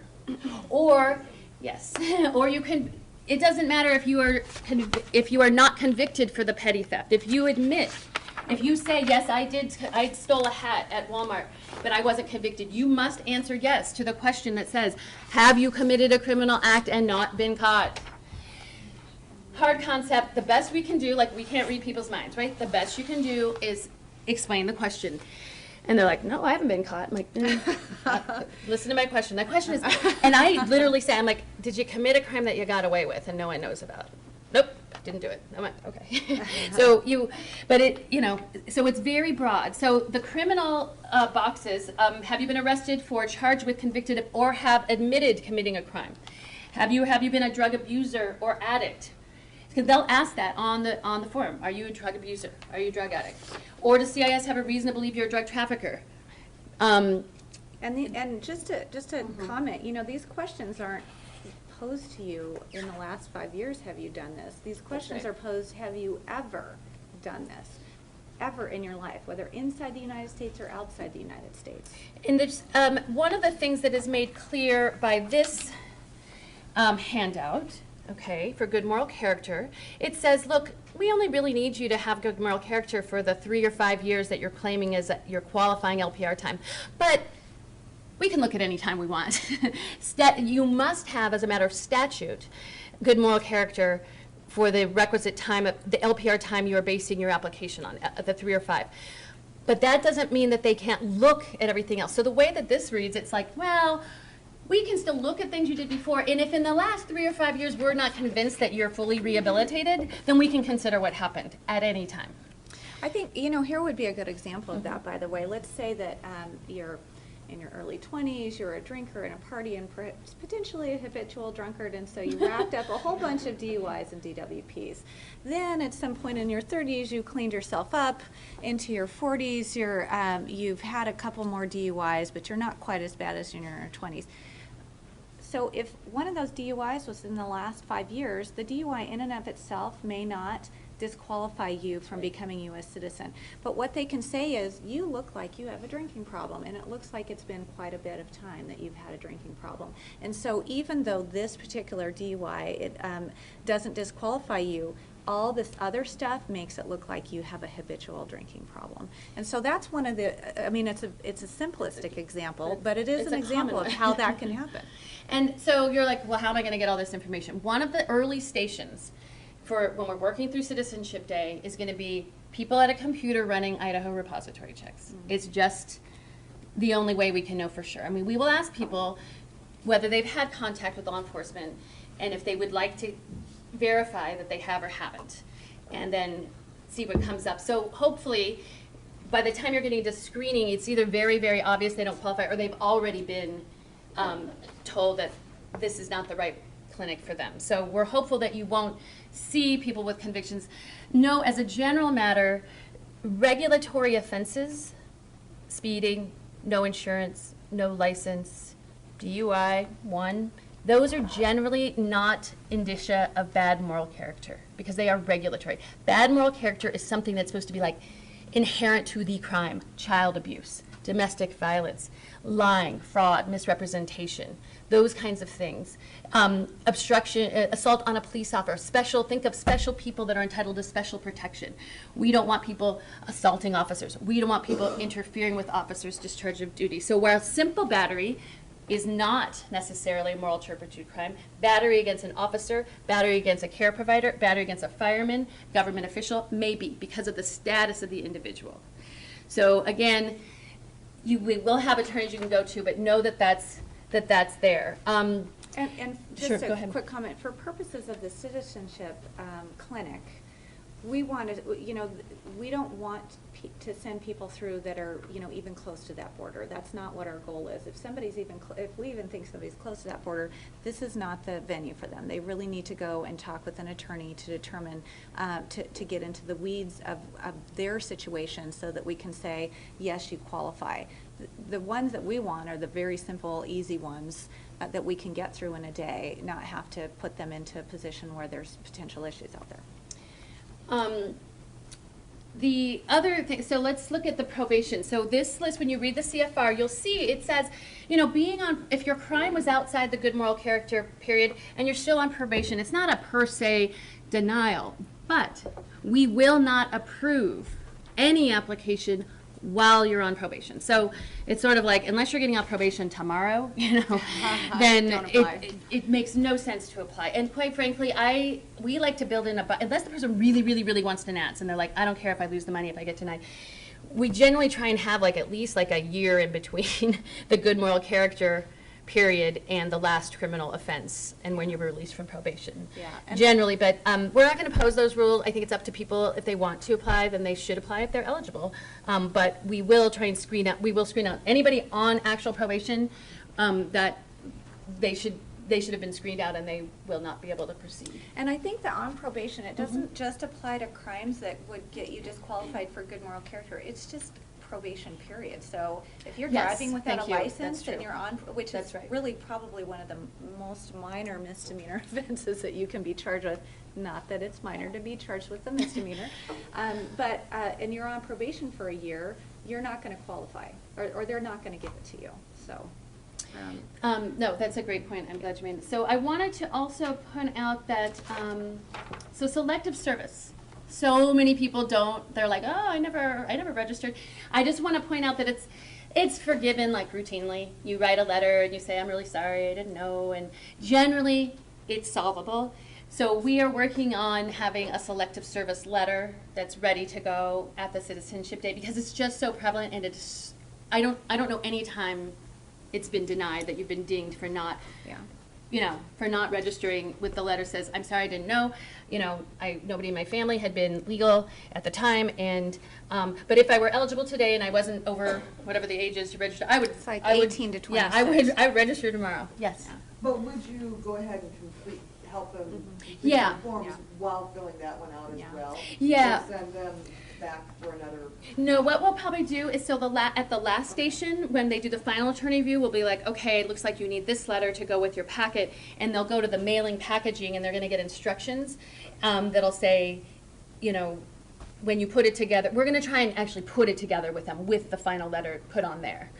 Yeah. And so just, how it worked at the last is, we just had a citizenship clinic September of last year, which Yadira was at, and I think some of you guys were at. But what we ended up doing at that one is any of the questions that anybody had while they were filling out the paperwork, we would just flag them, and if it was a serious issue, we would send it back to the attorneys for what we would call secondary inspection, or a secondary review. Yeah, and I would say on people, if they have undertaken steps to address these things, they generally know it. So if someone's like, yeah, I owe taxes, I had this big bill 5 years ago, I'm paying on it though, I would ask them, are you current? Can you prove that you're current? And if they want to proceed, I would let them proceed, and we would give them a note, like on the final instructions and packaging, saying you must include proof that you're complying, because that is one that will get you denied if there's no, you will go to the interview and they may say, they may give you an opportunity there and say, do you have proof that you're paying, and they'll let you submit it. But I would rather know, I don't want to waste the resources of the clinic if there's no indication that they have proof that they're current. And same with child support payments. As long as it's current and pursuant to an agreement, I'm pretty comfortable submitting them, and I haven't had any problems with that. Your gut is going to tell you what looks like bad moral character. If that's in combination with a bunch of other stuff, flag it and we're going to have a second, like a peer review, of that. Okay, so those are the big ones. The criminal record point I wanted to make also, so in addition to you not having to actually have been convicted, know that things like expungements are meaningless for the large part in immigration law. So just because, and it's unfortunate because people will tell them when they get expunged, oh, now you can say you don't have a crime, and which is true for state law, but that is not true for federal law. So people may very honestly be thinking they are following law by saying, no, I have not been convicted, when in fact they've had something that's been expunged. So those kinds of rehabilitative relief generally does not affect the character or the level to which that conviction or the underlying action will be considered. Go ahead. Before you move on, I have a couple more questions. Sure. So we talked a little bit earlier about whether traffic tickets, could get you in trouble. It doesn't. Traffic offenses, as a general rule, aren't necessarily going to get you in trouble, but you do have to disclose that information. I mean, does it ask, have you ever been cited? And so something to keep in mind. I think the other thing to keep in mind is almost every. I mean, we have 4 or 5 pages of. And more about you, and really this and more about just you. more about you. That's just right. Some things we want to know. Almost every single question on the N400, the Form N400 naturalization application form, is really designed to say, we don't want to give you that benefit, or you don't qualify for that benefit, or you don't get it today. Because they're specifically drafted to address each of the laws that are out there to determine whether or not you qualify. And so sometimes it doesn't look like it would be that difficult to fill this out, and it would be very straightforward, but you have to keep in mind that they want to, it's more difficult to get a yes than a no with these types of forms. 20 pages of, I'm sorry, you could potentially not be eligible. And all of the Part 12, it really mostly goes to good moral character issues. Do you have to worry about inconsistencies between their permanent residency application and then what they're stating on their? I would be, yeah. Times they live places. Well, so yes and no. Yeah. Yes, if you, I mean, as a legal matter, yes. If there is a massive inconsistency between the lawful permanent resident application, material differences, things that would have made a difference. I don't think Material, yes. Yeah, I It don't has to be think material. leaving out a child you weren't asking for a benefit or getting the date of birth wrong, or even an address wrong necessarily. But we won't have that. We are going to have to just let people know, and we do let them know if there's some inconsistencies that are material, and mostly the material ones are going to be things that are different because you said, no, I've never committed a crime, when in fact you did. Because if you had been honest, it would have led to a line of questioning that would have led the adjudicator to not give you the benefit. So it really, those are the things. And we won't, the reality is we won't know. The best we can do at the orientation is tell them, this is the risk when you go through, because we do not have your LPR application. And so we do that. So to be prepared really in terms of just being able to think of the subject matter, the things to do are just to read the CFR, to go through this list and the application. This list is going to give you the ones that we see most often. The last two I want to comment on. The very last one, you have claimed to be a U.S. citizen but weren't. That is very, very, very serious. And registering and voting, I think, is registering, equally serious. voting, getting a passport. Mostly it's innocent. Mostly, but not always. So it's a question on the form. Sometimes people say, well, I don't remember. I don't remember what I put on my I-9 form. Sometimes the I-9 form. I personally am comfortable with, well, let me say this. There is no Ninth Circuit law that says conclusively that checking I'm a citizen on an I-9 form is a false claim to citizenship for purposes of getting LPR status, okay? That's not who we're dealing with, but that is what most people think about when they think about false claim. They think about the I-9. And so the things that people say is like, ooh, I maybe did that on my I-9, or ooh, maybe when I got this license, or ooh, maybe when I applied for student financial aid. If it's those category of things, I would like it to be flagged and to get the go-to attorney to approve it, because many of those of the I-9s, depending on when they were issued, say citizenship. They're written in a way that even if you clicked it, there is case law that says it's not a false claim to citizenship. There's a new versions of INA where it's questionable because there's no controlling law.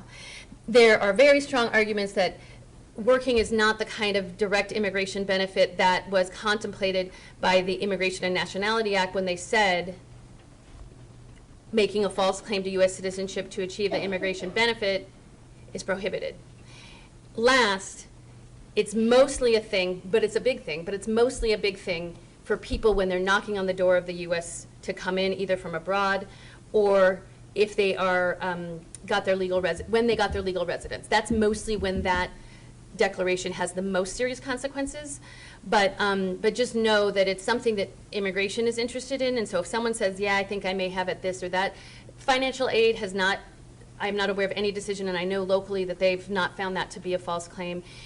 DMVs depends on the state and depends on where, how long ago. How about here in Idaho? Idaho here, yes, it is a problem because I think it's a problem in the last 5 years. Some states don't require that you even answer that kind of question when you're getting a license. The federal government passed the Real ID Act back in 2005, said everybody has to get their driver's licenses physically to have the same security elements, but also every DMV office has to make sure that you're legally here. And then all the states were like, but we're not ready, and we don't have enough money to comply. And so there are states today still that are not in compliance. They keep extending the time they have to comply, but slowly more and more states are getting in compliance. So that's why many of the people get licenses in other states, but it's actually, I mean, it's a state violation, right, to be driving on a license that's not from here, but it's not an they're not committing an immigration violation. Maria, I seem to recall that there was some case law specifically about Idaho driver's licenses. Am I incorrect on that?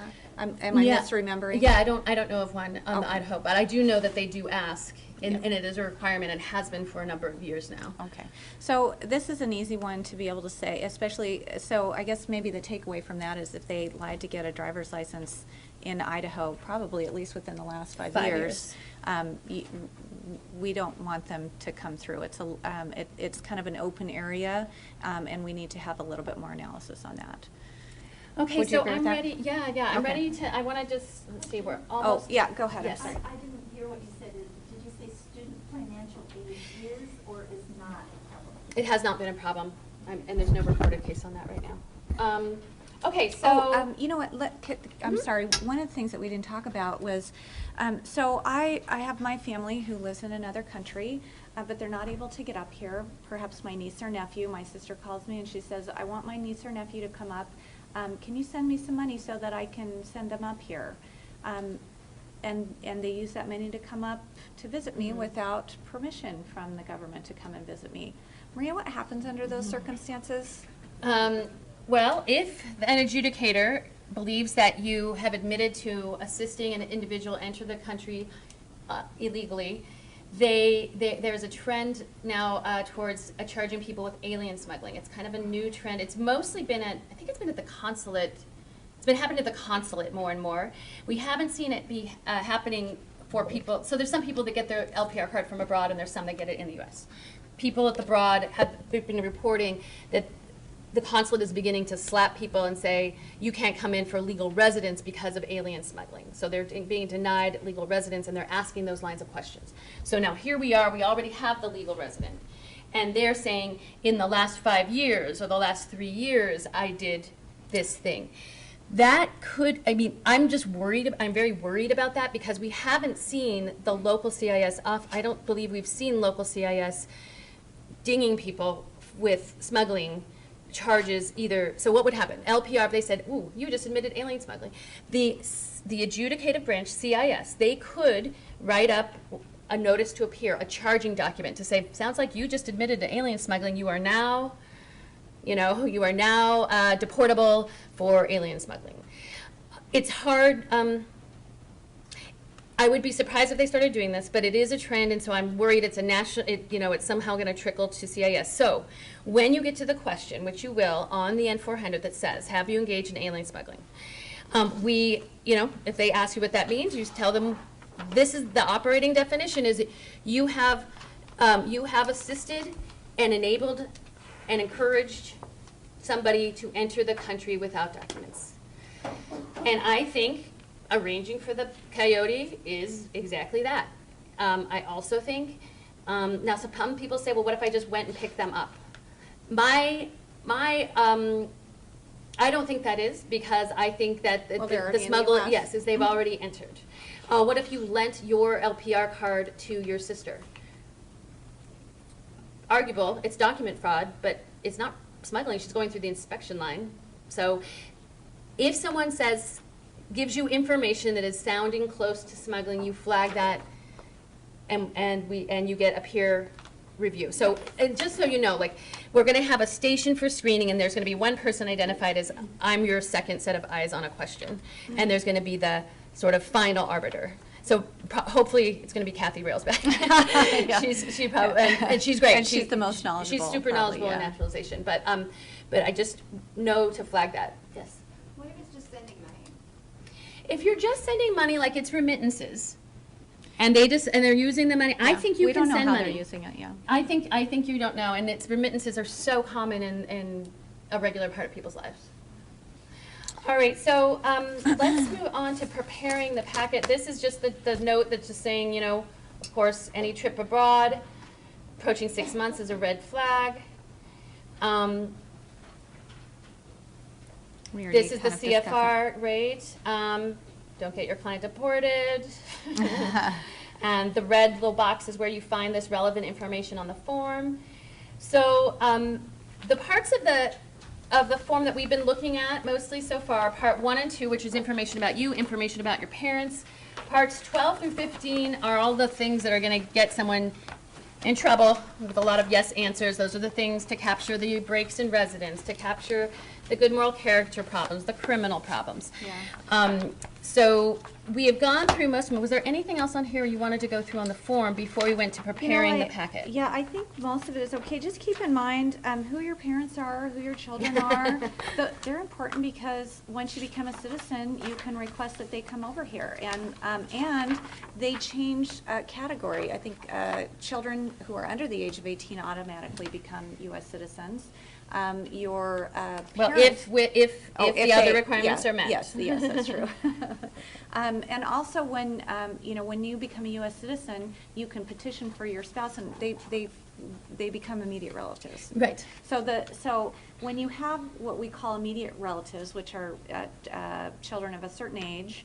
And even sometimes children outside of a certain age, but children of a certain age, your spouse and your parents, there's no line for them to get into. The visas are immediately available, and so as soon as you can apply for them to come in and get that process, they can come in without having to wait in any line. Right. So that's why it becomes, that's why those types of things are important, in addition to kind of all of these other red flags that we're looking at. And there's a whole section on like Nazi supporter, genocide, that probably military was training. relevant many years ago.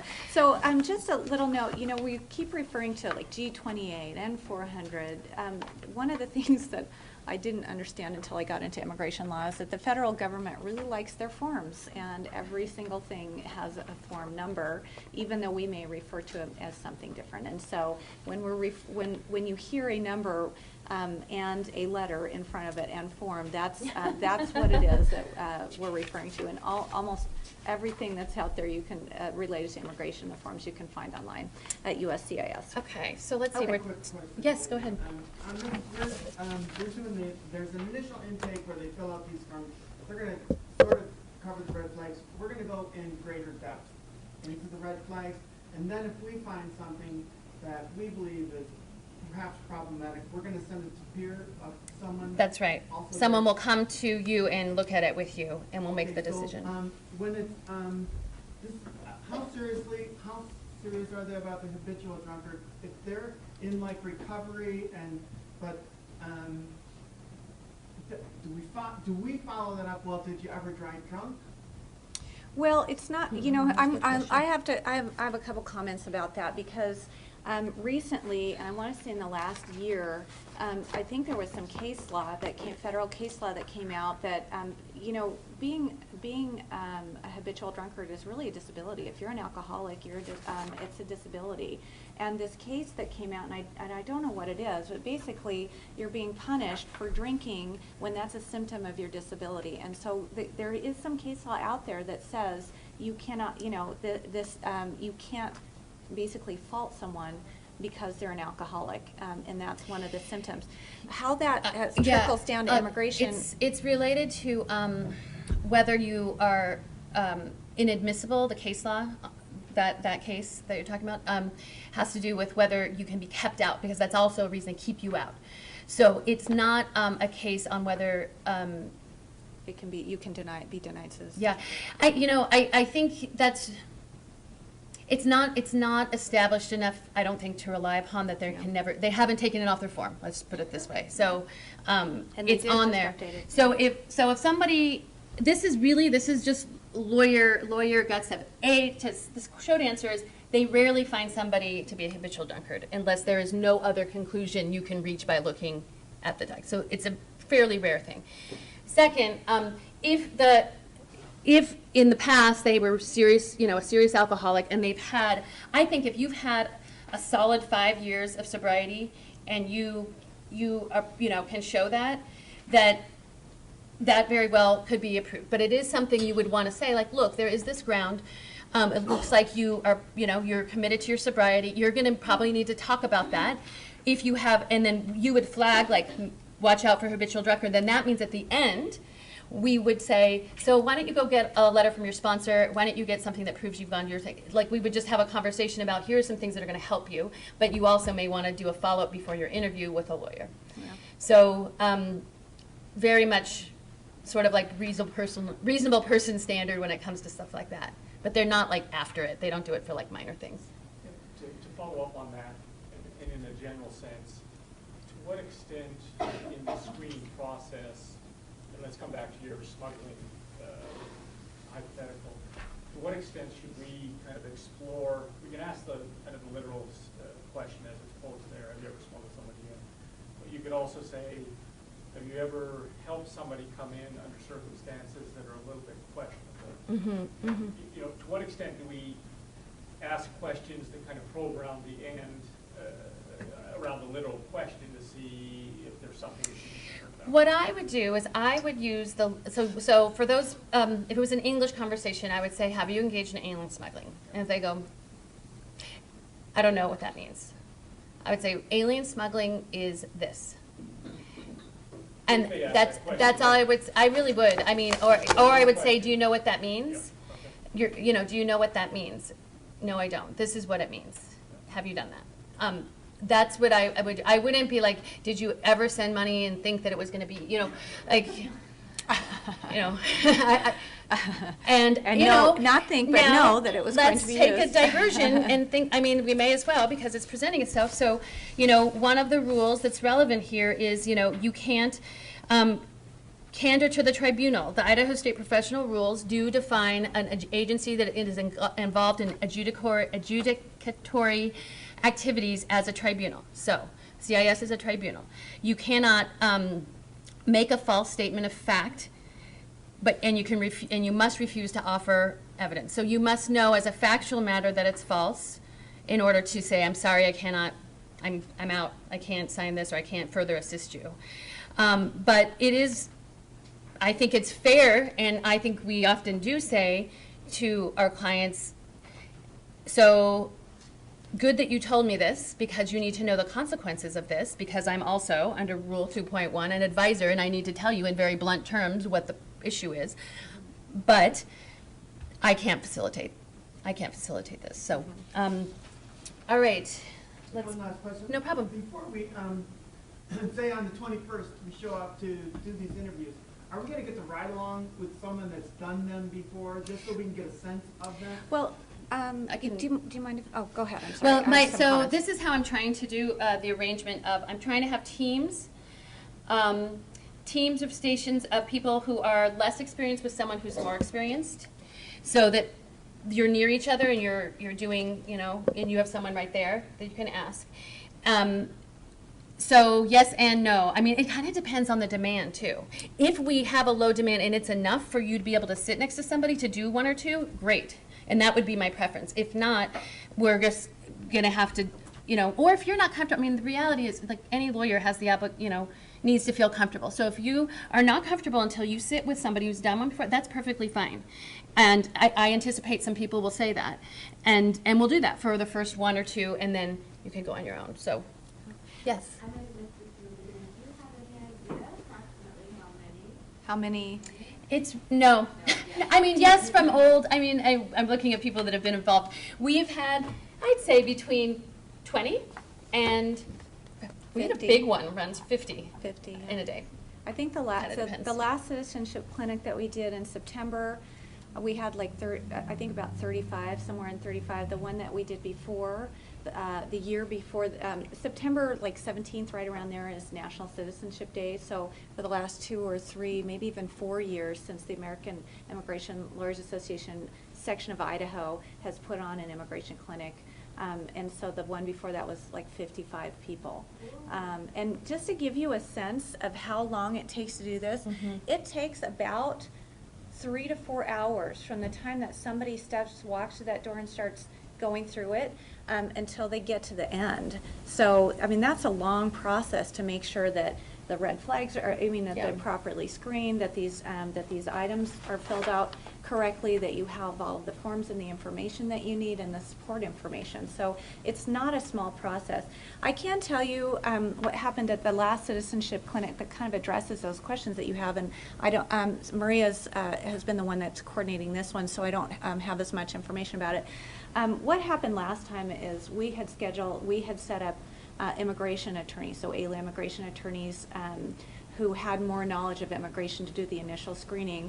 And then we would have attorneys and law students and people with more legal experience helping fill out the forms.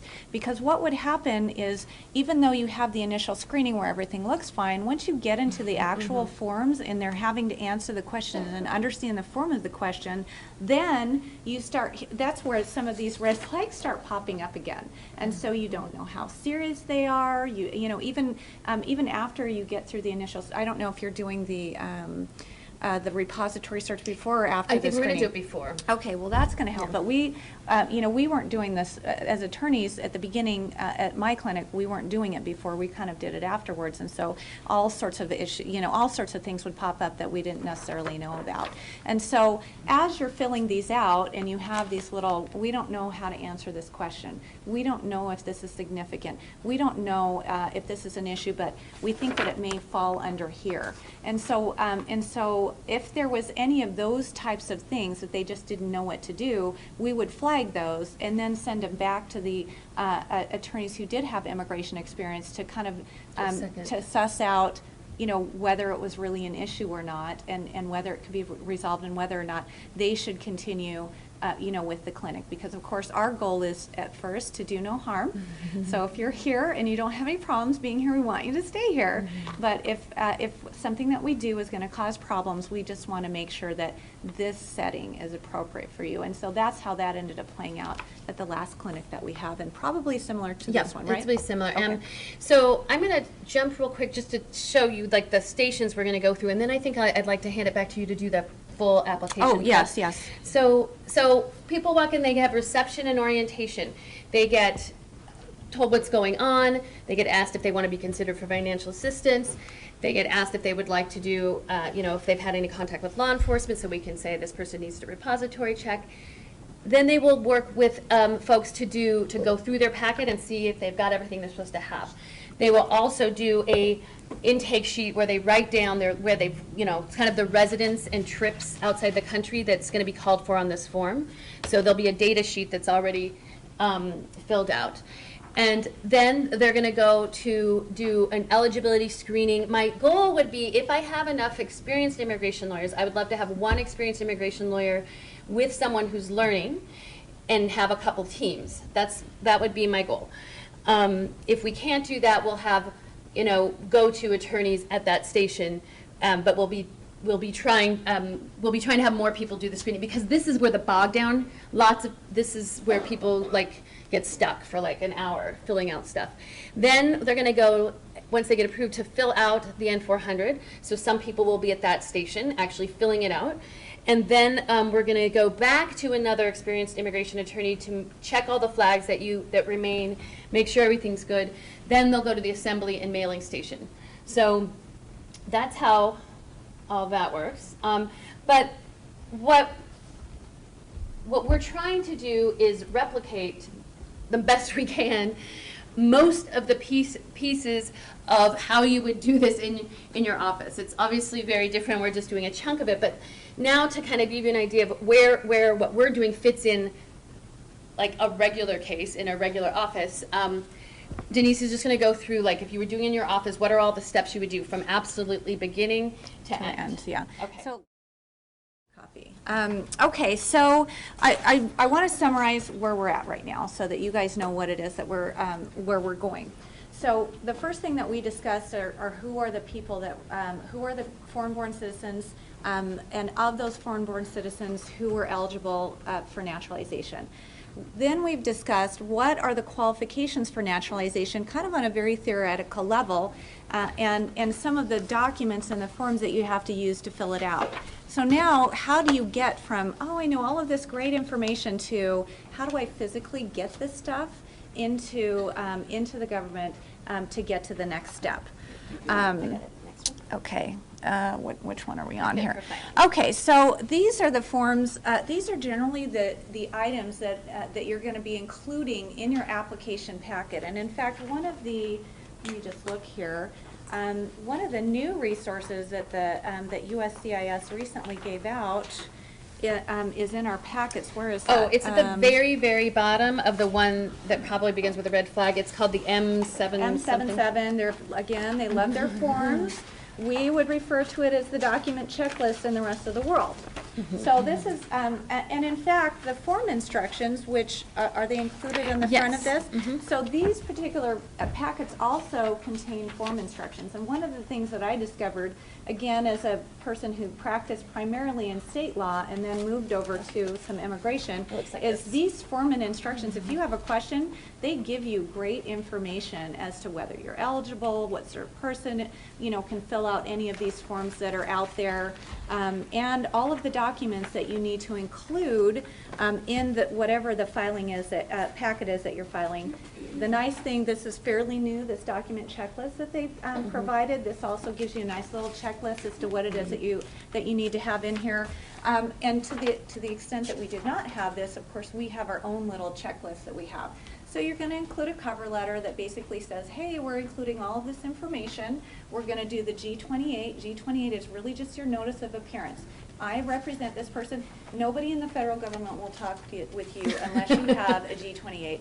Frequently, you have to file numerous G28s to make sure that they understand that you truly represent this person. What is this thing? What is it? That's right. You have a copy of it. A notice of appearance when you go into state court, maybe 2 pages long. They can't do it for less than 4 pages. Are we filing notices? No, we're not. No, this is if you were in your private office. This is, okay, so. No, you yeah, will not that's be right. filing that. Thank you. That's right. So, what, so here's the difficulty with our CLE is we want you to know what the process is when it has nothing to do with a citizenship clinic. Because there is more than just are you eligible? Are you eligible and can we get you that benefit? But a lot of this stuff, actually probably everything from here on out, you aren't going to be doing. So we want to make sure you at least get an idea of if you want to do this on your own or if you want to try some pro bono cases or something easy on your own. This is how it is that you get from step A to step C. Now, we talked about that there are some potential waivers out there. An I-912 is a fee waiver, $795 as the new fee. It used to be $560, didn't it? It's actually $725. $725. And we will, so in your private office, you are going to probably do a fee waiver. Yeah. So just, from a practical point of view, what you're going to do is you're going to download, there's a poverty guideline. And if you're 125% or 150% over the poverty guideline, you may not qualify for a waiver if you're of those fees. If you're under that, then you may qualify for a waiver. But your preliminary screening on that is going to be, you're going to go see what the poverty guidelines are, see whether they qualify for, whether they fall over or under that income line. Then you're going to go look at the waiver to determine whether they're eligible. And just, so that is a little more difficult than it has now, and part of the reason we're not doing it is because it used to be one waiver for 100% of forgiveness, and all you needed was to show that you had somebody in your household got a means-tested benefit. Now, there's applications for a 50% waiver versus a 100% waiver, and now they're not accepting that document. They're accepting only proof that the actual applicant received benefits, which is really going to narrow the number of people because so many people will not touch public benefits if they're LPRs, even if they're eligible. And most of them, you have to acquire so many qualifying quarters of work before you can apply. So often they would not have worked that, they would not have had the opportunity to be eligible yet to ask for a public benefit. So it's been restricted both by being made more difficult and narrowing the group of people that qualify. But in your private office, it's probably worthwhile if the person is truly needy, and then you wonder how much money they're spending on having you prepared. It's really, that's why a large part why we did the fund drive. Yeah. Okay, so you're also going to include your completed application. Under certain circumstances, if you have a disability and that disability impacts whether or not you can read, write, or understand English or take the civics test, and generally speaking, those two, if you can't do one, you probably can't do the other either. Then you can include the disability waiver that has to be signed by a doctor. For those of you who are interested in doing pro bono work outside of the clinic, IVLP actually runs a citizenship program for disabled refugees who need some services, and that's something that Kathy Railsback and I and Anna worked together several years ago for. And it's a high population of refugees because of so much trauma and, you know, lack of access to, well, That's right. And Steve unfortunately, has done a few. unfortunate Raise trauma. your hand. So anybody done those, by the way, in here? I know Steve Ormiston has here. You've done at least one. How many? 2 or 3? Oh, that's great. So he's an old pro. So you need 2 passport photos, a copy of the front and the back of your green card.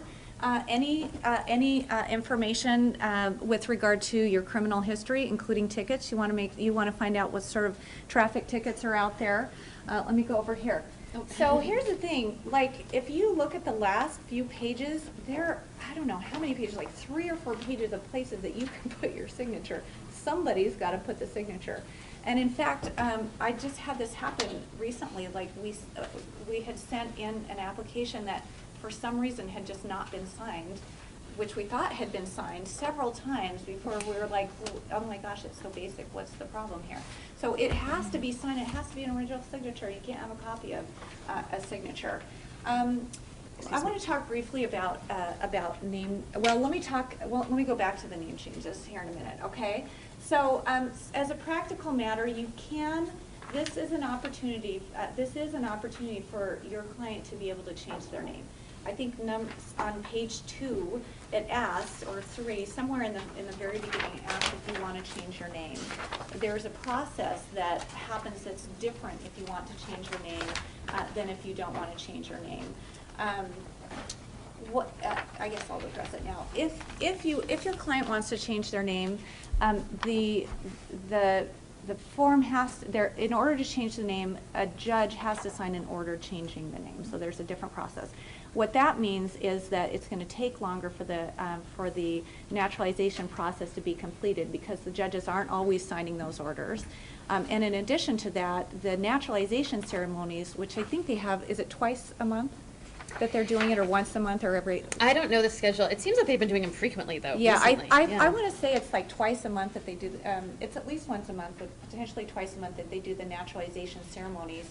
But because a judge has to sign the order, it takes longer to get to the naturalization ceremony. And I feel like the last time this issue came up, I think USC, it was like 2 or 3 months longer for, in between when the naturalization ceremony was going to occur. And so, at least in the clinic setting, I don't know that that your client really wants to wait that long. There are other ways. For those of you who practice in the state court to change your name, you can publish. I mean, there are forms online at the court assistant's office to change your name, so they don't even need an attorney to help them change their name. And you just need to be aware it takes a little longer. If they're really, it doesn't cost anything more to do it. It would if you did in state court. But for the clinic setting, this may be something that we want to skip because we don't want to complicate anything. And the one thing, in terms of the length of time that it delays, so one thing to keep in mind is just because they get through this interview and they're like, you passed the test, you are not a citizen. You are not a citizen until you take the oath. And there have been people, woohoo! Like, I'm going to take a big trip now. Well, if they take a big trip that then makes them lose 50% of their physical presence, boots on the ground, guess what? They're not eligible. So you have to maintain eligibility all the way through on all points until you get sworn in. Celebrate after you get sworn in, not That's after right. the interview. That's right. Okay, so as a practical matter, if you don't have a program that pre-fills this information in for you, you can download the PDF from the USCIS website, or you can actually handwrite the notes in there. And so that, I sometimes regularly do that, sometimes I don't, depends on what the issue is. Just remember that a lot of your clients are just really poor historians, and so and the information that they give you changes or could be incorrect, or they just sometimes forget. So this is something that is that comes up on a regular basis. Let's see, review for consistently with great. So just a second. One of the problems as a control freak, I would love to be able to see my client's lawful permanent resident. I would love to see their entire immigration history, but the reality of it is all you're going to see is probably that green card. And so when we look for, you know, one of the red flags that we're looking for is there any inconsistencies, you know, between the applications? Really what you want to know is, did you say something at the time that wasn't true, you know, that helped you get that? Or is there any different information that you provided is there any information that you provided at the time that's different here? I mean, it may be that you're going to discover some of this stuff as you're going along, but it is something, you know, that you need to be aware of as you're completing the information. And I think you can sign the certification that, you know, I mean, or that we're in compliance with the rule, the ethical rules, if you ask, at the time that you applied for legal residence, did you answer all of the questions honestly to the best? Yes. And did you provide all documents that were asked of you? Yes. Yeah. Did you hide anything intentionally? No. Yeah. Done. Yeah. And if you find out that the information that you provided is incorrect, then you can change that at the interview. Okay. So once you've gotten your packet together, you can go to the next one. Okay. You have done the file review with your client. You've gone over everything. Then you have to send it to the government. Each of these different immigration benefits go to a different place. And sometimes that place changes. There's a different address if you're going to send it by mail versus by courier. And so just to be on the safe side, you always, if you're going to be doing this at home, you always want to check the USCIS where to file section of each of the form, and that's on their uscis.gov. By the way, Maria was referring to CIS. USCIS, NCIS, same thing for our purposes. Yes, you want to make sure that you have a copy. So many people do not have copies, and it becomes relevant because nobody's going to remember every single thing that they filled out on a 20-page application. Am I still doing this? Let's see. Oh, this is me. Okay. Yep. So once you've sent it in, what happens then? Like, it's gone into the morass of the federal government. Are we ever going to see it again? And do we even know that since they got it, that they actually got it, except for that FedEx receipt that maybe we have? The answer is yes. They give you verification that they've in fact received it. If they don't like it, you're missing something, they're going to send the entire packet back to you with a rejection notice, and then you have to fix it. If they keep it, they're going to send you what's called a receipt notice. There's a couple of there's a lot of information on that receipt notice that becomes important. You want to make sure that the A number is correct on there. They'll give you a case number, and with that case number, you can go online and check the status of the case to see, okay, they received it. Has it moved on into the next step? So that is a really good tool. So if you go to CIS, you can see the button for case status online, or you could actually search CIS case status online. It'll take you right to that page. But it gives everybody a lot of comfort, because if you're waiting, and then you see there's a message, attempted delivery, returned undeliverable, you're like, ah. Yeah. So you wanna check that. That's right. And probably beginning a few months after you file it. I would say, well, I've actually checked it the day we received the information back, because there's actually a form that you can fill out. It's called the G1145 form that once it's filed, you can get a text message or an email that you've gotten it. Does that notification come to the attorney only, to the attorney and client, or? It should, most of these actually come to both the attorney and the client. Sometimes some of the documents only make it to one person or the other. They should go. Yeah, but it should go to both. Any other questions at this point?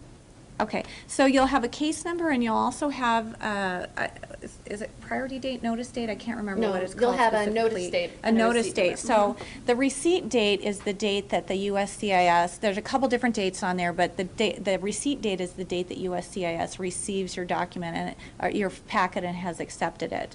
And that's also the date that you're going to be looking at and saying, how long does it take for the U.S. government to figure out how to say yes to me? There are processing times that you can look up online, depending, and the Form N-400 is one of them. And so you can use that date to determine how long it's going to take you to get through this process. After they send you a receipt notice, approximately 3 to 4 weeks later, you're going to get a biometrics notice. Anybody know what biometrics is that doesn't deal with immigration law? Yeah, I didn't either. Okay. Welcome to the club.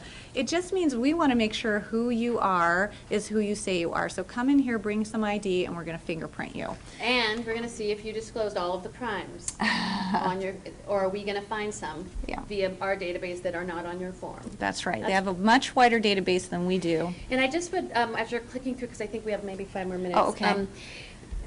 Just know that things that lead to rejections are like the photo's not there, this check, like it's incomplete, or the signature's not fine. So you want and the people working that desk for rejections are not adjudicators. They're like contract people that have a list, and they're like, is that here, it's not here, It's back. check the box. Make it painfully obvious what you're sending in, you know? Just it's very simple, really you don't need argument, just to get it in there. You just want, there are the photos, there's this, we put the photos in the check right first. Just know that it could be rejected in error because if somebody had to go look for something and it wasn't obvious where it is. Yeah, okay, so you've received the biometrics notice, your client goes in, identifies themselves, then you're gonna get an interview notice with a date and time, which you may or may not be, I mean, you can Oh, I'm sorry. reschedule it if you need to, but, you know, it's simplest if you don't. You can reschedule, but you're probably not gonna be able to reschedule more than once. Let's see, what did I have on there? They also may send you a request for more information. We refer to those as RFEs, or requests for it kind of goes back It's and at the forth. bottom here. Yeah, it kind of goes back and forth. Sometimes you'll get this beforehand, and they'll say, please bring this to the interview. Sometimes they'll issue this at the interview when they don't feel like they have enough information, you know, to be able to approve you, or they just want to confirm the information that you've provided them, like child support, I've paid it up, could you get me a copy of your current payment? So then when you get to the interview notice, you're going to want to, you're going to want to meet with your client. You're going to want to go, because now we're several months in. We're probably 3 or 4 months, maybe 5 months out, and you've forgotten everything it is that you filled out in this N400. So you're going to meet with your client, and if you need an interpreter, with the interpreter, you're going to go over the form with them again. You're going to make sure that nothing has happened in the intervening 4 months that would potentially disqualify them. You're going to tell them what happens in the interview. You're going to get your client is going to get sworn in at the interview. They're going to ask them all sorts of questions that they're going to be taking under oath. Once all of the questions have been asked, they're going to be taking the English test, the civics test, and if they pass that and there's otherwise no issues that occur, then they're going to be scheduling a time for them to go to the naturalization ceremony. Let's see, you want to make sure at that time that they, that they feel like their English is sufficient. And we don't need to go into this, but there are resources. It's very limited English that you have to know. It's really the 3rd grade level. And there are resources. I think there's like 100 words that you have to know in order to be able to speak English. So I know they broke it. Kathy Railsback, our friend, broke it down.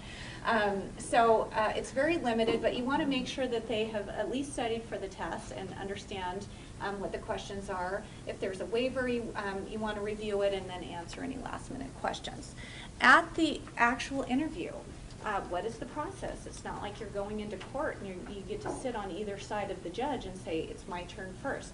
What you're going to do is you're going to bring a copy of your interview notice with you. Make sure it's a copy and not the original, because we always want to keep the originals for our file. You're going to place it in a box so that they know you're there. You want to make sure that you bring that your client brings their ID. On the notice, on the interview notice, it actually gives you a list of all the things that you have to bring with you.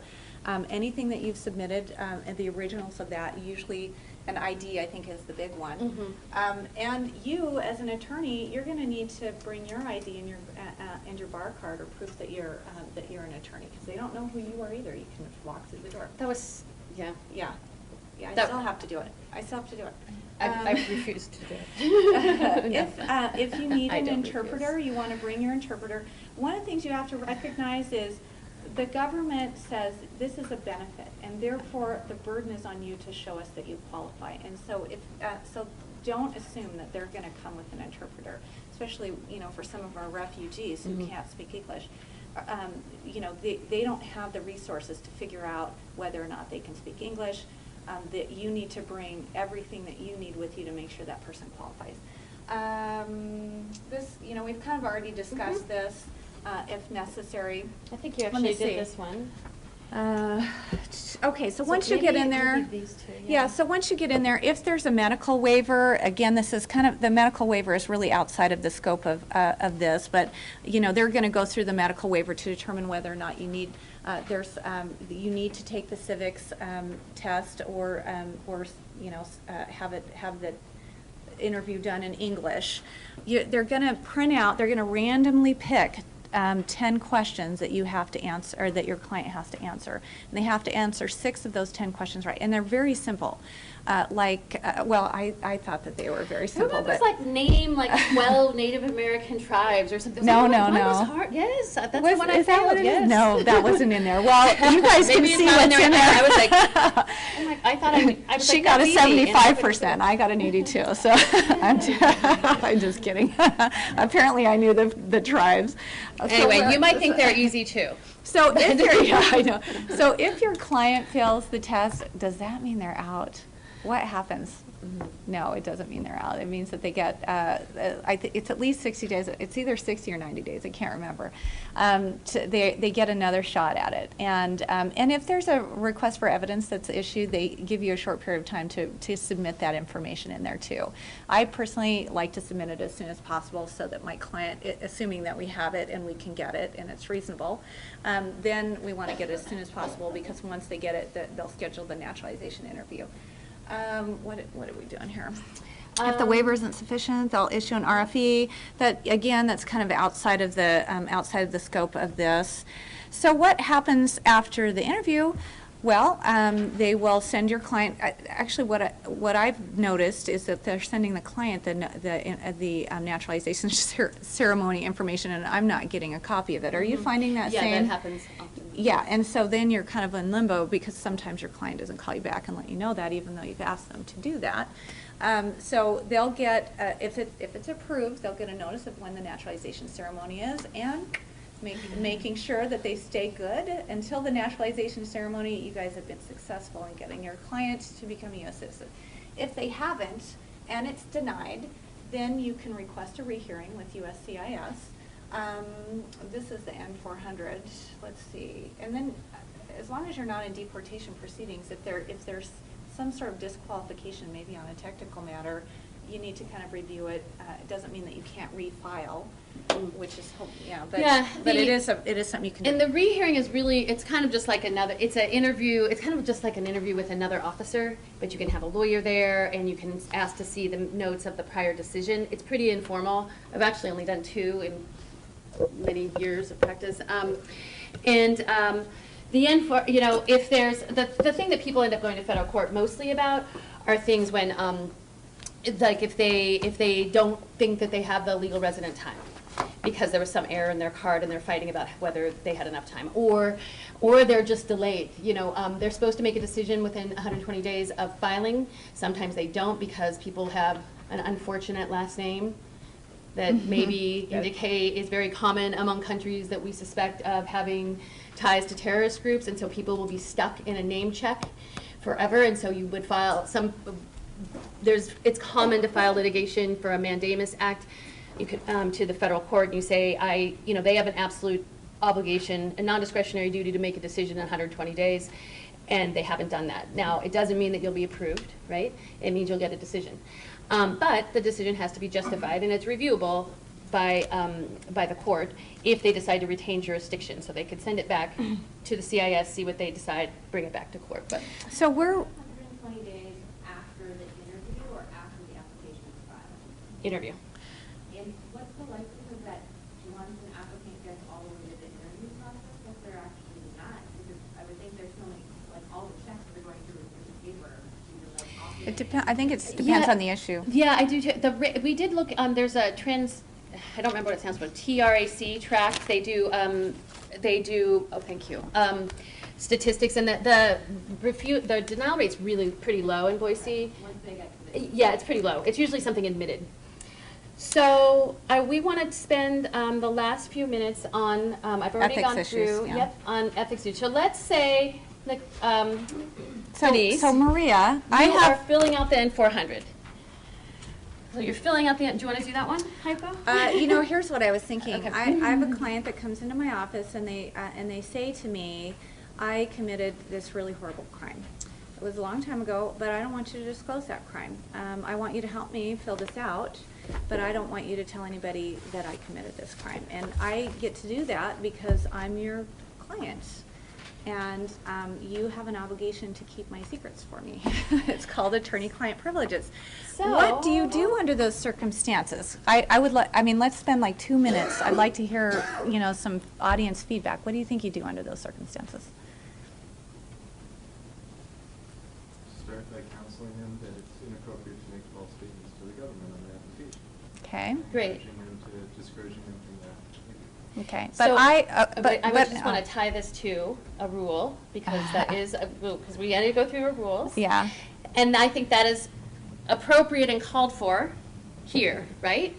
Render candid advice, explain the moral considerations, economic and political. So that calls upon, I think, right, to Yeah. your duty as an advisor. Yeah. Right. Well, oh my gosh, my last attorney told me that, and I didn't want to take his advice either. So don't be sharing that information. Okay, now what do you do? This is a hard one, I have to say. I'm going to tell you. Say again. You have to be honest. If you're signing on as representing them and you're able to tell us Yeah. that you have a duty to Whoops. candor, That's right. not There we go. That's So right. let's look at this rule. Mm-hmm. That's right. So that implicates, most of you guys who have taken CLEs that have ethics credits, all of the same types of professional rules apply in these circumstances. So you're right, candor towards the tribunal and USCIS, even though it's this massive government agency that we nameless faces agency that we don't see, we still have the requirement to be honest with them. Here are the rules that apply in this situation. First of all, the scope of representation, which is Rule 1.2.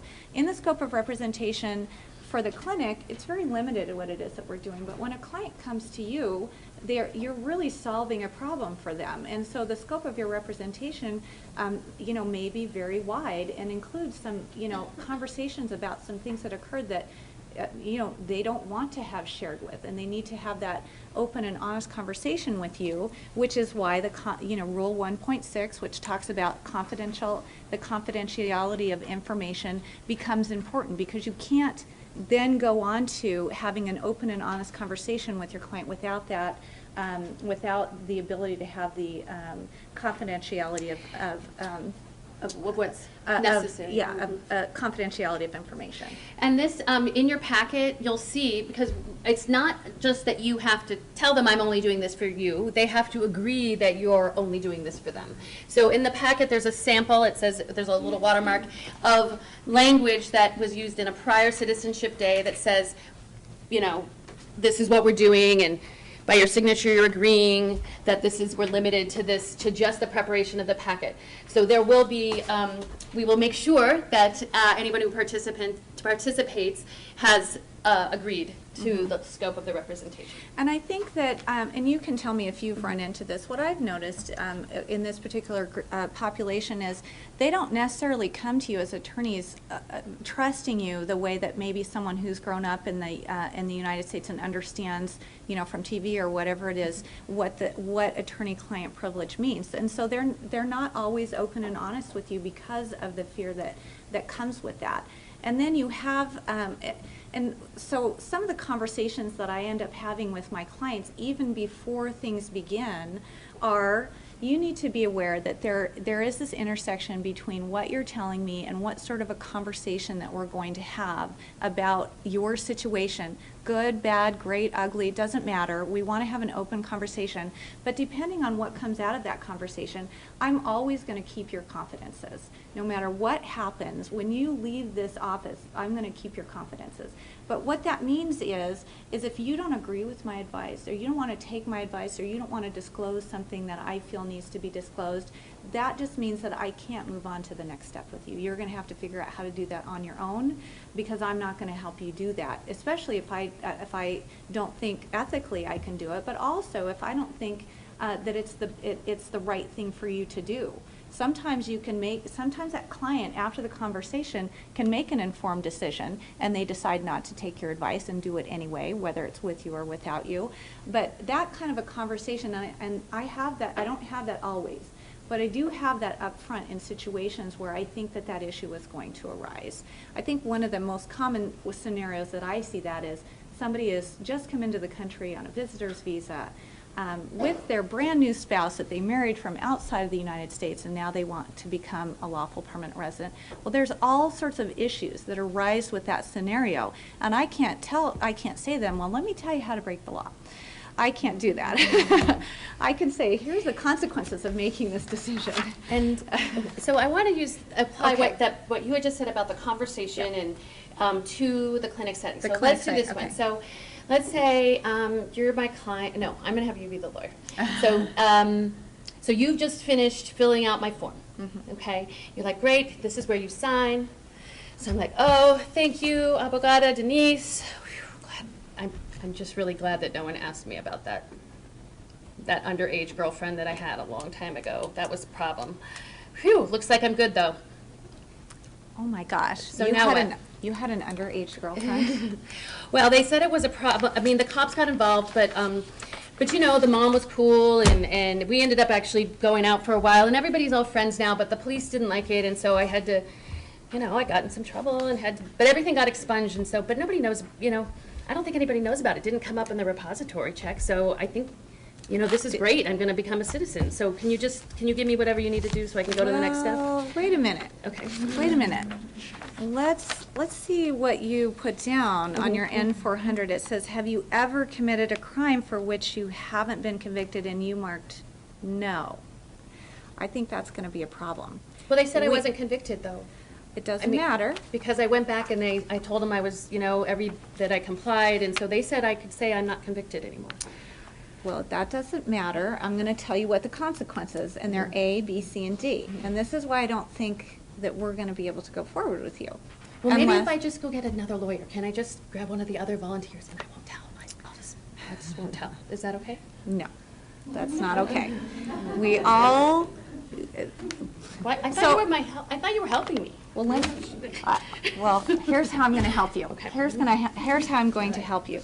I'm going to tell you that if you lie because you're certifying under penalty of perjury that everything in here is true and accurate and correct to the best of your ability, and they catch you in a lie, you will no longer be in the United States. If they don't catch you in a lie, and they later catch you in a lie, they will revoke your authorization to be in the United States, and then they're going to kick you out of the United States. Now, what I'm hearing from... I'm pretty lucky. I mean, I'm willing to take that risk. Wait! I'm going to send you to an attorney who's willing to take that risk with you, but we're not going to do it here in this setting.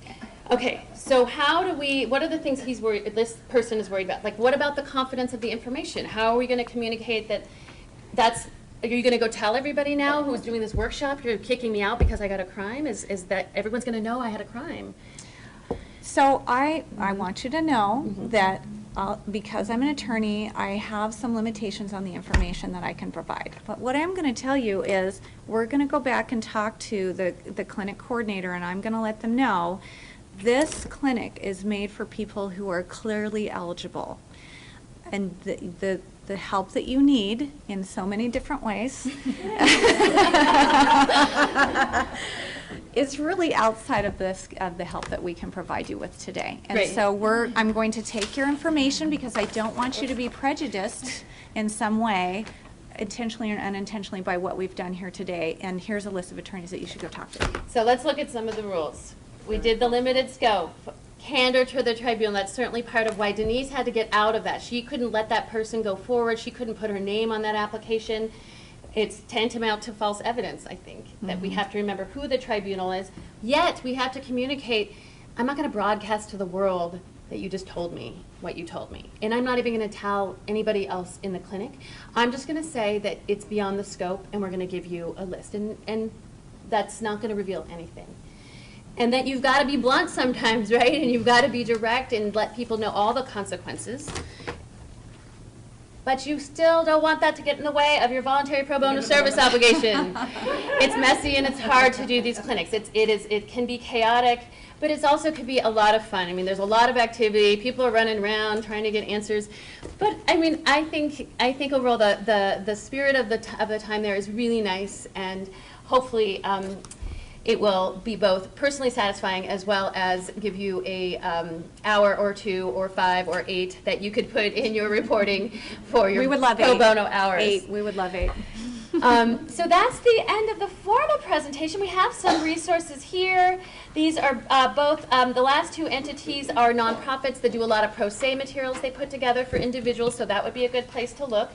And CIS really, I think, has a very good law They're a great library. resource, yeah. The one thing I think is almost the best is it's the adjudicator's field manual. Oh, Or, yeah. I'm not field manual, the adjudicator's manual, and it's in the first slide that you had. It's like AFM, is it AFM? Not the FAM, the one that they do domestically, but it's written in Policies very... and Procedures Manual is Yes, what it is. it's Policies written and in Procedures very simple language, and it tells it's like what the officer is reading as instructions. And it also kind of interprets or reinterprets or restates the laws that are out there in a much more user-friendly way. So that's it. We're at the end of our time. We're happy to stand for questions if folks want to have other questions.